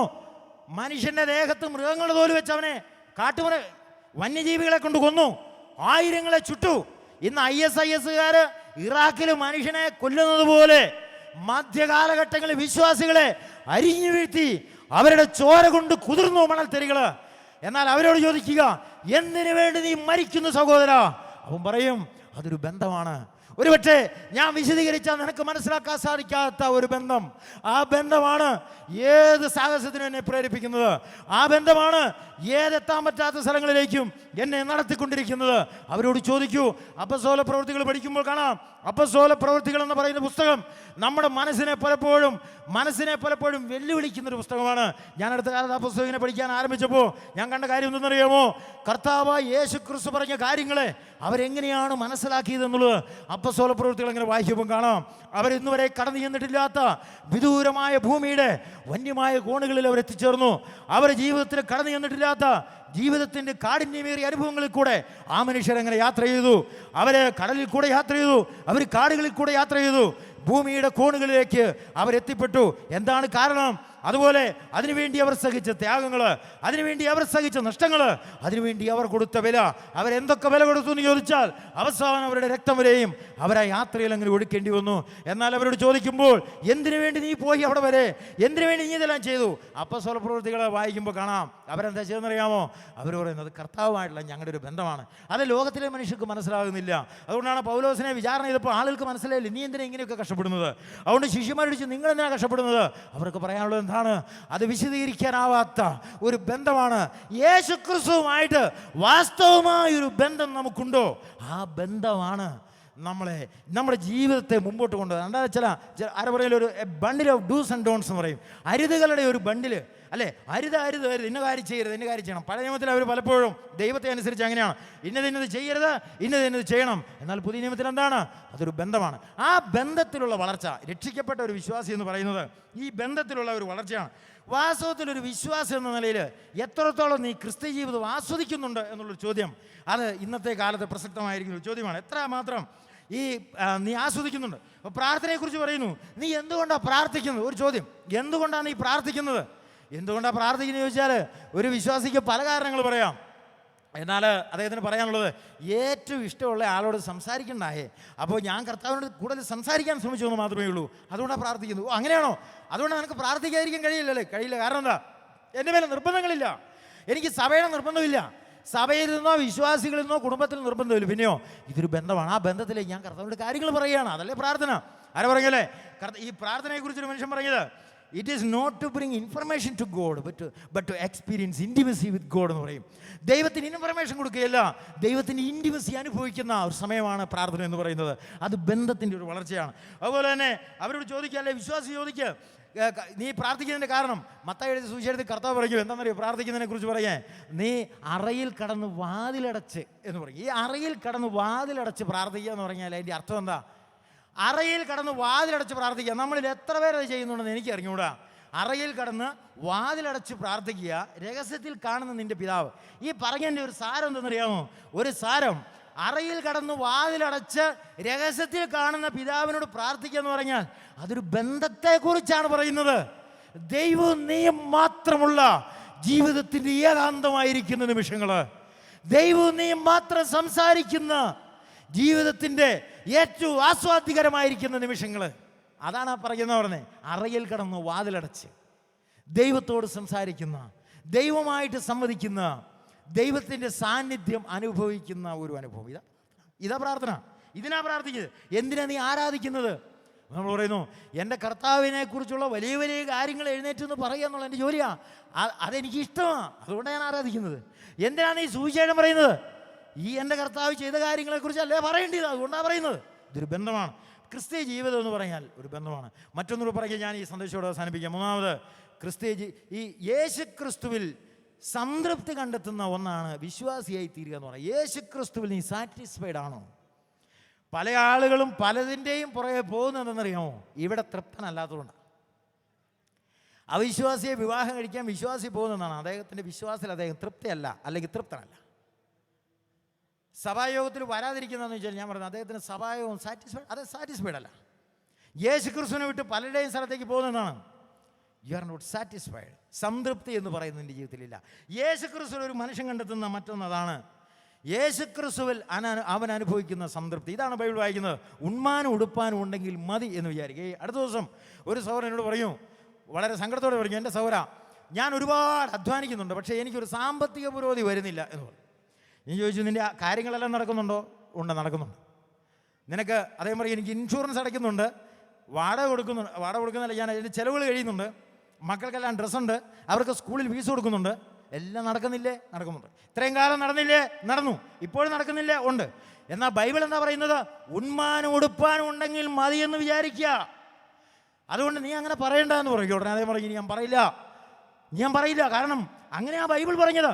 ഉണ്മാനും ഉടുപ്പാനും ഉണ്ടെങ്കിൽ മതി എന്ന് വിചാരിക്കുക. പക്ഷേ എത്രയോ പേര് അവരുടെ വാഹനങ്ങളിൽ സംതൃപ്തരല്ല, മനോഹരമായവരുടെ വീടുകളിൽ സംതൃപ്തരല്ല, മനോഹരമായവരുടെ വസ്ത്രങ്ങളിൽ സംതൃപ്തരല്ല, അവർക്കുള്ള മൊബൈലിൽ സംതൃപ്തരല്ല.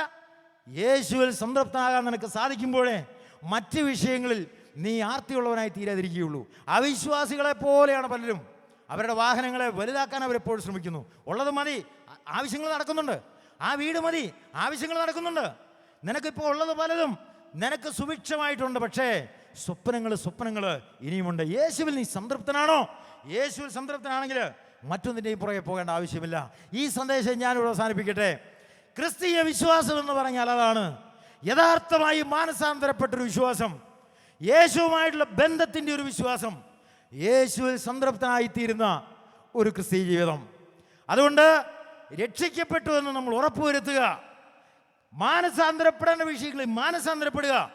മാനസാന്തരപ്പെട്ട് കർത്താവിനെ വിശ്വസിക്കാത്തവരുണ്ടെങ്കിൽ അങ്ങനെ കർത്താവിനെ വിശ്വസിക്കുക. വെറുതെ സ്നാനപ്പെട്ടവർ ആരെങ്കിലും ഉണ്ടെങ്കിൽ അത് സഭയുടെ മുമ്പായി ഏറ്റുപറയുക. ഞാൻ സ്നാനപ്പെട്ടത് വെറുതെയാണ്, ഞാൻ രക്ഷിക്കപ്പെട്ട ആളല്ല, സ്നാനപ്പെട്ടതേ ഉള്ളൂ, എനിക്കിനിയും സ്നാനപ്പെടണമെന്ന് പറയുക. അങ്ങനെ സത്യസന്ധമായിട്ട് പറയാം. നാണക്കേട് വിചാരിക്കരുത്. ഇത് നിത്യതയുമായിട്ടുള്ള ബന്ധപ്പെട്ട വിഷയമാണ്. ഇത് സഭയായിട്ടുള്ള വിഷയമല്ല, ഏതെങ്കിലും ഒരു സഭയായിട്ടുള്ള വിഷയമല്ല. നമ്മളിപ്പോൾ ഉൾപ്പെട്ട് നിൽക്കുന്ന സഭയൊന്നും അവിടെ പോയി നിൽക്കുമ്പോൾ നമ്മളെ സഹായിക്കത്തില്ല. അതുകൊണ്ട് ചെറുപ്പത്തിലെ രക്ഷിക്കപ്പെട്ടെന്ന് പറഞ്ഞ് പിന്നെ സ്നാനപ്പെട്ടു യഥാർത്ഥമായി ബോധ്യമില്ലാതെയാണ് സ്നാനപ്പെട്ടതെങ്കിൽ, സ്നാനം എന്തിനാന്ന് പോലും അറിയത്തില്ലാതെ യേശുവിനെ യഥാർത്ഥത്തിൽ രക്ഷകനായി സ്വീകരിച്ചെന്ന് ഉറപ്പില്ലാതെ സ്നാനപ്പെട്ടെങ്കിൽ ഞാൻ പറയുന്നു ആ സ്നാനം ശരിയല്ല. ശരിയായിരിക്കുന്ന ബൈബിളിലെ സ്നാനം വേണം. അതുപോലെ രക്ഷിക്കപ്പെട്ടെന്ന് പറഞ്ഞാൽ കർത്താവ് യേശു ക്രിസ്തുവിനെ ശരിക്കും മനസ്സിലാക്കി രക്ഷിക്കപ്പെടണം. അങ്ങനെ രക്ഷിക്കപ്പെടാത്തതുകൊണ്ട് ഞാൻ പറഞ്ഞ മറ്റു ചില പരിപാടികളൊക്കെ നടക്കും. മൊബൈലിലുള്ള ചിത്രങ്ങൾ ഞാനിപ്പോൾ ചോദിക്കട്ടെ, ഇവിടെ ഇരിക്കുന്ന എത്ര ആൺകുട്ടികളുടെ കയ്യിൽ പെൺകുട്ടികളുടെ ചിത്രം നിങ്ങളുടെ മൊബൈലുണ്ട്?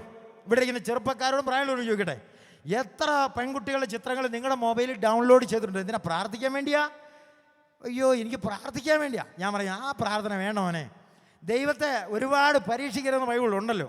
പെൺകുട്ടികളോട് ഞാൻ ചോദിക്കട്ടെ, നിങ്ങളുടെ മൊബൈലിൽ നിങ്ങളുടെ കോളേജിൽ കൂടെ പഠിക്കുന്ന ആൺകുട്ടികളുടെ ചിത്രങ്ങൾ ഡൗൺലോഡ് ചെയ്ത് വെച്ചിട്ടുണ്ടോ? ഞാൻ ഈ പ്രസംഗം പറഞ്ഞിട്ട് രാത്രി ഇപ്പോൾ ഒളിച്ചെന്ന് ഡിലീറ്റ് ആക്കാനൊന്നും ശ്രമിക്കണ്ട. ശ്രമിച്ചോ, അത് നല്ലതാണ്. എന്നാൽ ഞാൻ പറയുന്നത് അങ്ങനെ ഉണ്ടോ എന്ന് ഞാൻ ചോദിക്കും. അങ്ങനെ ഉണ്ടെങ്കിൽ മാനസാന്തരപ്പെടാനാണ് ഈ സന്ദേശം എന്ന് പറയും. ഉണ്ടെങ്കിൽ ഡിലീറ്റാക്കി കളഞ്ഞോ? സ്കൂളിൽ പഠിക്കുന്ന പിള്ളേർക്ക് മൊബൈൽ മേടിച്ചു കൊടുത്ത മാതാപിതാക്കളോട് ഞാൻ ചോദിക്കും, നീ എന്തിനാ മൊബൈൽ മേടിച്ചു കൊടുത്തത്? എൻ്റെ കൊച്ചു ദൈവവൈതലായിട്ട് ഭക്തിയോടെ വളരാം. അയ്യോ, എന്തൊരു ഭക്തി! കർത്താവായ യേശു ക്രിസ്തുവിനെ കവച്ചു വെക്കുന്ന ആ ദൈവസ്നേഹം. അരെ പറഞ്ഞ പോലെ, നിന്റെ വിശ്വാസം കണ്ടിട്ട് എനിക്ക് പേടിയാകുന്നു എന്ന് പറയുന്ന പോലെ ഇത്ര വലിയ വിശ്വാസം നമുക്ക് വേണ്ട. രാജാവിനേക്കാളും വലിയ രാജഭക്തി വേണ്ട. അതുകൊണ്ട് എൻ്റെ പ്രിയപ്പെട്ടവരെ, ദൈവം തന്നിരിക്കുന്ന അനുഗ്രഹങ്ങൾ ദൈവത്തിനെതിരെ ഉപയോഗിക്കരുത്. നമ്മൾ ആയുധങ്ങളായിട്ട് നമ്മൾ ഉപയോഗിക്കരുത്. അതുകൊണ്ട് മൊബൈലൊക്കെ നല്ലതാണ്. പക്ഷേ സ്കൂളിൽ പഠിക്കുന്ന കുട്ടികൾക്ക് മൊബൈൽ മേടിച്ചു കൊടുക്കുന്ന മാതാപിതാക്കളോട് ഒരു ചോദ്യമുണ്ട്, എന്തിനാണ് നിങ്ങൾ കൊടുത്തതെന്നുള്ള ചോദ്യം. ദൈവമഹത്വമാണോ ഉദ്ദേശിച്ചത്? മനുഷ്യൻ്റെ മഹത്വമാണ്. ഇപ്പോൾ ക്രിസ്മസ് വരുന്നുണ്ട്, പലരും നക്ഷത്രം തൂക്കും, പലരും പുൽക്കൂടുണ്ടാക്കും, പലരും ക്രിസ്മസ് ട്രീ ഉണ്ടാക്കും. എൻ്റെ ഒരൊറ്റ ചോദ്യമാണ്, ദൈവനാമ മഹത്വത്തിനാണോ ഉണ്ടാക്കുന്നത്? ദൈവത്തിന് പ്രസാദം വരുത്താനാണോ? അതോ മനുഷ്യരെ പ്രസാദിപ്പിക്കാനാണോ? മക്കളെ പ്രസാദിപ്പിക്കാനാണോ? എൻ്റെ മക്കളെന്നോട് ചോദിച്ചാൽ ഞാൻ പറയും, എൻ്റെ മക്കളെ അതിനു വേണ്ടിയല്ല നമ്മൾ പണം മുടക്കേണ്ടത്, ഞാൻ ആ പണത്തിന് നിങ്ങൾക്ക് ബിരിയാണി വാങ്ങിത്തരാമെന്ന് പറയും, അത് വയറ്റ് കിടക്കുമെന്ന് പറയും. അതുകൊണ്ട് ഞാൻ പറയുന്നത്, അരിച്ചടിച്ച് കയറി വരുന്ന അനാചാരങ്ങൾക്കെതിരെ വാളെടുക്കാൻ നമുക്ക് സാധിക്കണം.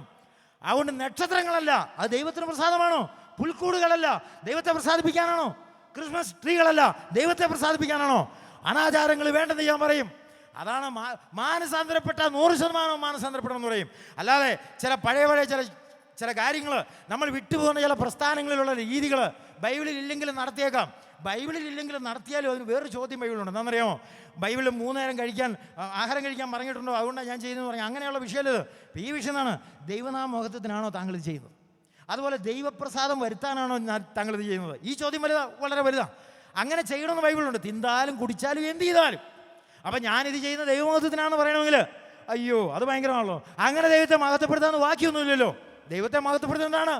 ദൈവത്തെ മഹത്വപ്പെടുത്തുന്നത് അനുസരണം യാഗത്തെക്കാൾ ശ്രേഷ്ഠം എന്നല്ലേ ബൈബിൾ പറയുന്നത്.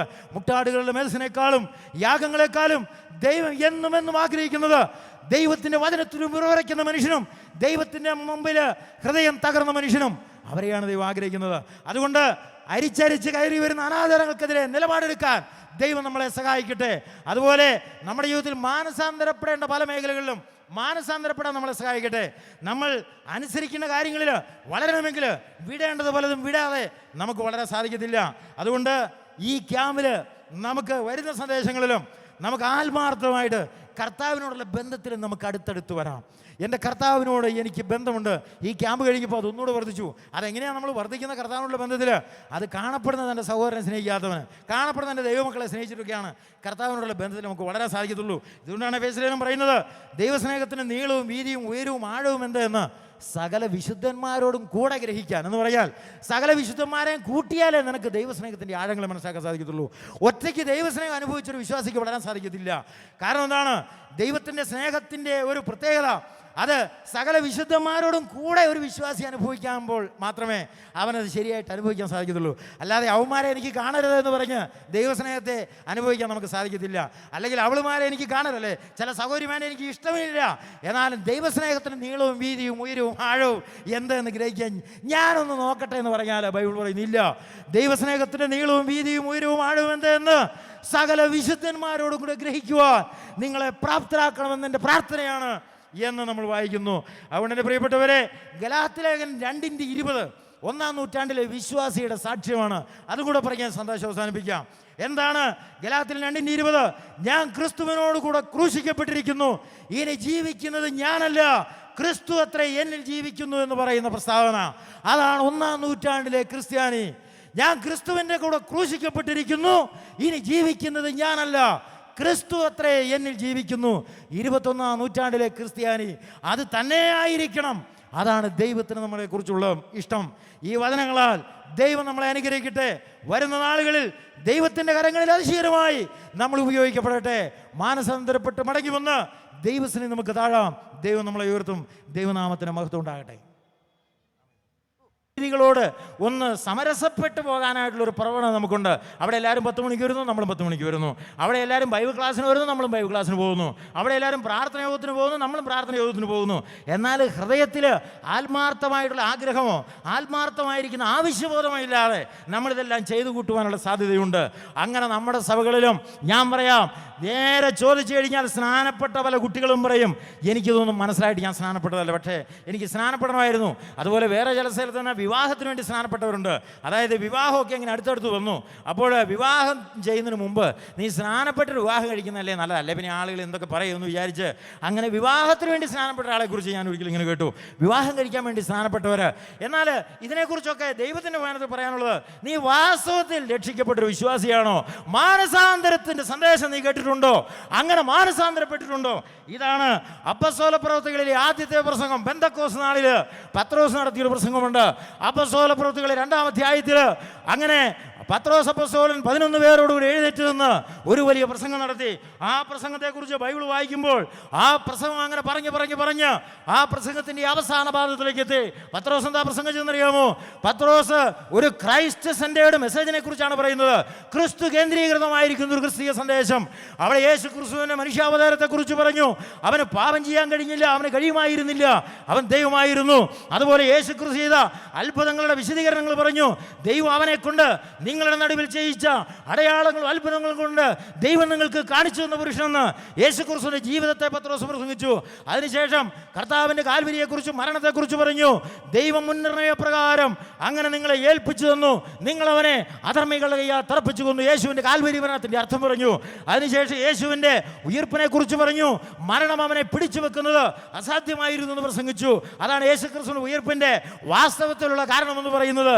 എന്തുകൊണ്ട് യേശു ഉയർത്തുമെന്ന് ചോദിച്ചാൽ പത്രോസ് പ്രസംഗിച്ചു, മരണത്തിന് പിടിച്ചു വെക്കുവാൻ കഴിയാത്ത ഒരു ശക്തിയായിരുന്നു നസ്രായനായ യേശു. അതിനുശേഷം യേശുക്രിസ്തുവിന്റെ സ്വർഗ്ഗത്തിലേക്കുള്ള പ്രവേശനത്തെ കുറിച്ച് പറഞ്ഞു. അവൻ ഉന്നതങ്ങളിലേക്ക് കയറി ഇതാ പരിശുദ്ധാത്മാവിനെ പകർന്നു തന്നു, അതിന്റെ അടയാളങ്ങളാണ് ഞങ്ങളിപ്പോൾ ചെയ്തുകൊണ്ടിരിക്കുന്നതെന്ന് പത്രോസ് പ്രസംഗിച്ചു. ഇത് കേട്ടപ്പോൾ ആളുകൾ ചോദിച്ചു, അവരുടെ ഹൃദയത്തിൽ കുത്തുകൊണ്ടു. അവർ പത്രോസിനോട് ചോദിച്ചു, ഞങ്ങൾ എന്താണ് ചെയ്യേണ്ടത്? ഉടനെ പത്രോസ് എന്താ പറഞ്ഞത്? പത്രോസ് പറഞ്ഞു, ശരി, കണ്ണടയ്ക്ക്, ഞാനൊരു പ്രാർത്ഥന പ്രാർത്ഥിക്കാം, അതെൻ്റെ കൂടെ പ്രാർത്ഥിക്കണം. അങ്ങനെ പത്രോസ് പറഞ്ഞില്ല. പകരം പത്രോസ് പറഞ്ഞു മാനസാന്തരപ്പെടുക എന്ന് പറഞ്ഞു. ഈ പ്രസംഗിക്കുന്നവരുടെ ദൗത്യം എന്തെന്നറിയാമോ? ഞങ്ങൾ എന്ത് ചെയ്യണമെന്ന് ആളുകൾ ചോദിച്ചു കഴിഞ്ഞാൽ വ്യക്തമായ ഉത്തരം, ഹ്രസ്വമായ ഉത്തരം പറയണം. വിവരിച്ച് 2 പേജ് വിവരിക്കരുത്, അതുപോലെ അവ്യക്തമായ ഉത്തരങ്ങൾ കൊടുക്കരുത്. പ്രസംഗിക്കുന്നവരുടെ ഏറ്റവും വലിയ ജോലി എന്തെന്ന് ചോദിച്ചാൽ ആളുകൾക്ക് അവരുടെ ജീവിതത്തിൻ്റെ പ്രശ്നങ്ങൾക്ക് വ്യക്തമായിരിക്കുന്ന മറുപടിയാണ് ആവശ്യം. അതുകൊണ്ട് പത്രോസിനോട് ചോദിച്ചു, ഞങ്ങൾ എന്താണ് ചെയ്യേണ്ടത്? പത്രോസ് വിശദീകരിച്ചില്ല, പത്രോസ് അധികം നീട്ടിക്കൊണ്ടുപോയില്ല. പകരം പത്രോസ് പറഞ്ഞു, നിങ്ങളുടെ പാപങ്ങൾ മോചിക്കപ്പെടണം, അതുകൊണ്ട് മാനസാന്തരപ്പെടണം. അതാണ് ആദ്യത്തെ സന്ദേശം എന്ന് പറയുന്നത്. ഇന്നെന്താ നമ്മൾ പ്രസംഗിക്കേണ്ടത്? പത്രോസ് പ്രസംഗിച്ച പ്രസംഗം ഏത് കാലത്തുള്ള ദൈവദാസന്മാർക്ക് പ്രസംഗിക്കാനുള്ളതാണ്, ഏത് കാലത്തുള്ള വിശ്വാസികൾക്ക് പ്രസംഗിക്കാനുള്ളതാണ്. ആരെങ്കിലും താല്പര്യം കാണിച്ചാൽ നമ്മൾ എന്താ പറയേണ്ടത്? മാനസാന്തരത്തെക്കുറിച്ച് പറയണം. അപ്പോൾ മാനസാന്തരം എന്ന് പറയുന്നതില്ലാതെ ക്രിസ്തീയ ജീവിതമാകത്തില്ല. അപ്പോൾ ഞാൻ പറഞ്ഞ പോലെ എന്തുകൊണ്ടാണ് മൊബൈലിൽ ഈ പറഞ്ഞ പണികൾ ചെയ്യുന്നത് വിശ്വാസികൾ? ഞാൻ പറയും, നിന്റെ ജീവിതത്തിൽ മാനസാന്തരത്തിൻ്റെ ഒരു അനുഭവം നിനക്കുണ്ടോ? നിന്റെ ജീവിതത്തിൽ കർത്താവ് യേശുക്രിസ്തുവിന്റെ കാൽവരി നിന്റെ ഹൃദയത്തിൽ നിന്ന് ടച്ച് ചെയ്തിട്ടുണ്ടോ സഹോദരാ എന്ന് ഞാൻ ചോദിക്കും. യേശുവിന്റെ കാൽവരി മരണം നിന്നെ സ്വാധീനിച്ചിട്ടുണ്ടോ എന്ന് ഞാൻ ചോദിക്കും. നിന്റെ കണ്ണിൽ ഒരു തുള്ളി കണ്ണുനീർ വന്നിട്ടുണ്ടോ? യേശുവിന്റെ കാൽവരി നിന്റെ പാപത്തെക്കുറിച്ച് ചിന്തിച്ചിട്ട് അങ്ങനെ നിനക്ക് വന്നിട്ടില്ല. അതുപോലെ നസ്രായൻ യേശുവിന്റെ ചുടുചോര ആ കുരിശിലൊഴുകി ഇറങ്ങിയ സംഭവം കേട്ടപ്പോൾ നിന്റെ ഹൃദയത്തിൽ നീ നിർവികാരനായിരുന്നില്ലേ? അന്നേരം നീ മൊബൈൽ കളിക്കുകയായിരുന്നില്ലേ എന്ന് ഞാൻ ചോദിക്കുമ്പോൾ എന്താണ് ബൈബിൾ പറയുവാനുള്ളത്? യേശുവിന്റെ കാൽവരിയെ കുറിച്ചുള്ള സന്ദേശം കേൾക്കുമ്പോൾ അങ്ങനെ ഡെസ്കിന്റെ ഇടയിൽ മൊബൈൽ കളിക്കുന്ന കുട്ടിയെക്കുറിച്ച് നീ സ്നാനപ്പെടണോ അല്ല നീ സഭയിൽ വരണോ എന്ന് ഞാൻ ചോദിക്കും. പല മാതാപിതാക്കളും അവരുടെ മക്കളെ സഭയിൽ കൊണ്ടുവരുന്നത് എന്തുകൊണ്ടാണെന്നറിയാമോ? നിർബന്ധിച്ചുകൊണ്ട് കൊണ്ടുവരുന്നതാണ്. അടുത്ത കാലത്ത് ഒരു കുട്ടി സഭയിൽ വരാനായിട്ട് വളരെ വൈമുഖ്യം കാണിച്ചു. അങ്ങനെ അവൻ സഭയിൽ വരുന്നില്ല, അവൻ സഭ വിട്ടു പോവുകയാണെന്ന് പറഞ്ഞു. എന്നാൽ മാതാപിതാക്കൾക്ക് സങ്കടമായി, പ്രയാസമായി. അങ്ങനെ മാതാപിതാക്കൾ അങ്ങനെ തകർന്ന് മാനസികമായിട്ട് വളരെ പ്രയാസപ്പെട്ടു. എന്നാൽ ഞാൻ മാതാപിതാക്കളോട് ചോദിച്ച ഒരു കാര്യം, നിങ്ങൾ എന്തിനാണ് ഇവനെ സഭയിൽ കൊണ്ടുവരുന്നത്? നിങ്ങളെ സഭയിൽ കൊണ്ടുവരുന്നതിൻ്റെ യഥാർത്ഥ ഉദ്ദേശം എന്തെന്നറിയാമോ? നിങ്ങളുടെ കുടുംബത്തിൻ്റെ നാണക്കേട് ഒഴിവാക്കണം. എന്താ നിങ്ങളുടെ നാണക്കേട്? അപ്പനും അമ്മയും സ്നാനപ്പെട്ട വിശ്വാസികൾ, അതുപോലെ തന്നെ ബാക്കിയുള്ളവർ സ്നാനപ്പെട്ടവർ. അപ്പോൾ ഇവൻ മാത്രം വരാതെ ഇവൻ പഴയ ഏതെങ്കിലും പ്രസ്ഥാനത്തിലേക്ക് പോയാൽ അത് നിങ്ങളുടെ കുടുംബത്തിനൊരു ഷെയിമാണ്. അപ്പോൾ നിങ്ങളുടെ കുടുംബത്തിൻ്റെ അഭിമാനത്തിന് വേണ്ടിയാണ് നിങ്ങളിപ്പോൾ ഇവനെ കൊണ്ടുവരാൻ ശ്രമിക്കുന്നത്, അല്ലേ എന്ന് ചോദിച്ചപ്പോൾ അവർക്ക് നിഷേധിക്കാൻ സാധിച്ചില്ല. എന്തുകൊണ്ടാണ് നമ്മുടെ മക്കളെ എല്ലാവരും നമ്മൾ കൊണ്ടുവരുന്നത്? കുടുംബത്തിൽ നാണക്കേടുണ്ടാകാൻ പാടില്ല. അല്ലെങ്കിൽ ഞാൻ സുവിശേഷം പ്രസംഗിക്കുന്നു, ഞാൻ സ്റ്റേജിൽ കയറുന്നു പ്രസംഗിക്കുന്നു, എൻ്റെ മക്കൾ സഭ വരുന്നില്ലെന്ന് പറഞ്ഞാൽ എനിക്കത് കുറച്ചില്ലല്ലേ? അപ്പോൾ ഞാൻ അവരെ നിർബന്ധിക്കണ്ടായേ? എന്നാൽ ദൈവം അങ്ങനെ അല്ല കാണുന്നത്. ദൈവം ഒരിക്കലും അങ്ങനെ നമ്മുടെ നാണക്കേടെന്നുള്ള വിഷയമല്ല ദൈവത്തിൻ്റെ വിഷയം. ദൈവത്തിൻ്റെ വിഷയം എന്താണ്? അവൻ്റെ ഹൃദയത്തിൽ മാറ്റം വന്നിട്ടില്ല. അവൻ നരകത്തിലേക്ക് പോകുന്നൊരു മനുഷ്യനാണ്. ഏറിയ കുറച്ച് വർഷങ്ങൾ കഴിഞ്ഞാൽ ആ വിശ്വാസിയുടെ മകൻ സ്വർഗത്തിൽ പോകുന്ന അപ്പൻ്റെ അമ്മയുടെ മകൻ നരകത്തിൽ പോകും. കെടാത്തതയും ചാകാത്ത വീടുമുള്ള ആ സ്ഥലത്ത് ഇവൻ വീഴും. അതിനെക്കുറിച്ച് നിനക്ക് ഭാരമുണ്ടോ? അതിനെക്കുറിച്ച് അപ്പനും അമ്മയ്ക്കും ഭാരമില്ല. അതിനെക്കുറിച്ച് മറ്റുള്ളവർക്കൊന്നും ഭാരമില്ല. പകരം എന്താണെന്നറിയാം? ഭാരം നീ വരാതിരുന്നാൽ ഞങ്ങളുടെ കുടുംബത്തിന് നാണക്കേടാണ്. എൻ്റെ പ്രിയപ്പെട്ടവരെ, ദൈവം കാണുന്ന പോലെ കാണാൻ സാധിക്കണം. അവനെക്കുറിച്ച് മാനസാന്തരത്തെക്കുറിച്ച് പറയണം. അതുപോലെ സഭയിൽ വരാൻ നിനക്ക് താല്പര്യമില്ലേ? നീ വരണ്ട എന്ന് പറയണം. നീ വരാൻ പാടില്ല. സഭയെന്ന് പറയുന്നത് നിർബന്ധിച്ചു വരുന്ന മനുഷ്യരുടെ കൂട്ടമല്ല. സഭയെന്ന് പറയുന്നത് സാഹചര്യങ്ങളുടെ സമ്മർദ്ദം കൊണ്ട് ഒഴുകിയെത്തുന്ന മനുഷ്യൻ്റെ സമൂഹമല്ല. പിന്നെയോ അവിടെ ഹൃദയത്തിൽ രൂപാന്തരം വന്ന യേശുവിനെ സ്വീകരിച്ച യേശുവിൻ്റെ കാൽവരിയുടെ മുമ്പിൽ ഹൃദയങ്ങൾ തകർന്നുപോയ മനുഷ്യരുടെ അവരുടെ സമൂഹമാണ് സഭയെന്ന് പറയുന്നത്. ഇതാണ് പത്രോസിന്റെ പ്രസംഗം. ആ പ്രസംഗം കേട്ടപ്പോൾ എന്ത് സംഭവിച്ചത്? ആ പ്രസംഗം കേട്ടപ്പോൾ ആ കേട്ടവർക്ക് തോന്നിയത് എന്താണ്? അവരുടെ ഹൃദയത്തിൽ കുത്തുകൊണ്ടു. ആ കുത്തുകൊണ്ടു എന്ന വാക്കിനെ കുറിച്ച് പഠിച്ചാൽ അവിടെ എന്താ എഴുതിയിരിക്കുന്നറിയാവോ? ഒരു കുന്തം, മൂർച്ചയേറിയ ഒരു കുന്തം അവരുടെ ഹൃദയത്തിലേക്ക് കടന്നു ചെല്ലുന്ന പോലെ അവരുടെ ഹൃദയം തകർന്ന ഒരു പ്രസംഗമാണ് പത്രോസിന്റെ പ്രസംഗം. കുറ്റബോധത്താൽ കുനിഞ്ഞുപോയ ശിരസ്സുകളുമായി ആയിരക്കണക്കിന് മനുഷ്യ പത്രോസിന് മുമ്പിൽ നിൽക്കുകയാണ്. അങ്ങനെ ആയിരങ്ങൾ ചോദിച്ച ഒരു ചോദ്യമേ ഉള്ളൂ, ഞങ്ങളിനി എന്താണ് ചെയ്യേണ്ടത്? ഞങ്ങൾ എന്താ ചെയ്യേണ്ടതെന്ന് ചോദിച്ചാൽ എന്താ അതിൻ്റെ അർത്ഥം? അതിൻ്റെ അർത്ഥം ഇതാണ്, ഞങ്ങളിതാ തകർന്നു കഴിഞ്ഞിരിക്കുന്നു, അതുപോലെ ഞങ്ങൾക്കിനി ചെയ്യാനൊന്നും അറിഞ്ഞുകൂടാ, ഞങ്ങൾ നിസ്സഹായരായി തീർന്നിരിക്കുന്നതെന്ന് അവർ പറയുന്നത്. ഇത്രയും കാലം അവർ പറഞ്ഞെന്താ? ഞങ്ങൾക്കറിയാം എന്ത് ചെയ്യണമെന്ന്. ഇന്ന് പലരും പറയുന്നത് എന്താണെന്നറിയാമോ? ഞങ്ങൾക്കറിയാം എന്ത് ചെയ്യണമെന്ന്. നിങ്ങൾ പ്രസംഗിക്കേണ്ട, നിങ്ങൾ ഞങ്ങളെ പഠിപ്പിക്കേണ്ട, ഞങ്ങൾക്കറിയാം എന്ത് ചെയ്യണമെന്ന്. ഞാൻ പണ്ട് യൂത്ത് മീറ്റിങ്ങിൽ ഒരു പ്രസംഗം പറഞ്ഞപ്പോൾ ചില പറഞ്ഞു, ഇന്നത്തെ കാലത്ത് അങ്ങനെയുള്ള പ്രസംഗം പറഞ്ഞാൽ നമ്മളെ മുരടന്മാരും മൂരാച്ചികളുമായിട്ടൊക്കെ ആളുകൾ കാണില്ലേ എന്ന് ചോദിച്ചെന്നാൽ ഞാൻ പറയുന്നു, മുരടന്മാരും മൂരാച്ചികളുമായിട്ട് കണ്ടാലും ദൈവത്തിൻ്റെ വചനത്തിൻ്റെ സത്യങ്ങൾ അത് സനാതനമായ ശാശ്വതമായ പ്രമാണങ്ങളാണ്. അത് പ്രസംഗിക്കാതിരിക്കാനായിട്ട് നമുക്ക് സാധിക്കത്തില്ല. അതുകൊണ്ട് അതിനെ വെള്ളം ചേർക്കാൻ നമുക്ക് അനുവാദമില്ല. അതുകൊണ്ട് മനുഷ്യനെ പ്രസാദിപ്പിക്കണോ ദൈവത്തെ പ്രസാദിപ്പിക്കണോ എന്നൊരു ചോദ്യമാണ് ആത്യന്തികമായിരിക്കുന്ന അടിസ്ഥാനപരമായിരിക്കുന്ന ചോദ്യം. എന്നാൽ പത്രോസിൻ്റെ പ്രസംഗത്തിന് മുമ്പിൽ തകർന്നടിക്കിയ മനുഷ്യന് ചോദിച്ചതുപോലെയാണ് ഇന്ന് ചോദിക്കേണ്ടത്. ഇന്ന് എത്ര പേര് ചോദിക്കാറുണ്ട് സഭയിൽ അങ്ങനെ, ഞങ്ങൾ എന്ത് ചെയ്യേണ്ടു? കുറ്റബോധം കൊണ്ട് ഞാൻ നീറുകയാണ് സഹോദര. ഉറക്കം വന്നിട്ട് ദിവസങ്ങളായി, ഉറക്കം വന്നിട്ട് നാളുകളായി, എൻ്റെ പാപബോധം എന്നെ വേട്ടയാടിക്കൊണ്ടിരിക്കുന്നു എന്ന് പറയുന്ന എത്ര പേരുണ്ട്? അധികം പേരില്ല. പിന്നെ ആളുകൾ എന്താണെന്നറിയാമോ? എൻ്റെ പാപത്തെക്കുറിച്ച് പ്രസംഗിക്കരുത്. കഴിഞ്ഞ ദിവസം ഒരാൾ പറഞ്ഞത്, സഭയിൽ നിന്നൊക്കെ പുറത്ത് ഒരു പ്രശ്നങ്ങളുണ്ടായി, സഭയിൽ നിന്ന് പുറത്തുപോയി, അദ്ദേഹത്തിന് തിരിച്ചു വരാൻ ആഗ്രഹമുണ്ട്. അങ്ങനെ തിരിച്ചു വരാൻ ആഗ്രഹമുള്ളതിൻ്റെ ആദ്യത്തെ കണ്ടീഷൻ എന്താണെന്നറിയാമോ? അദ്ദേഹം പറഞ്ഞത്, പഴയ കാര്യങ്ങളെക്കുറിച്ചൊന്നും എന്നോട് സംസാരിക്കരുത്.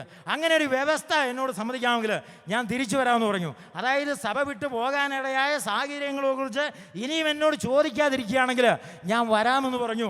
അതിനെ സംസാരിച്ച സഹോദരന്മാരോട് ഞാൻ പറഞ്ഞു, ഇനി അവനോട് സംസാരിക്കണ്ട, അവന് മാനസാന്തരം വന്നിട്ടില്ല.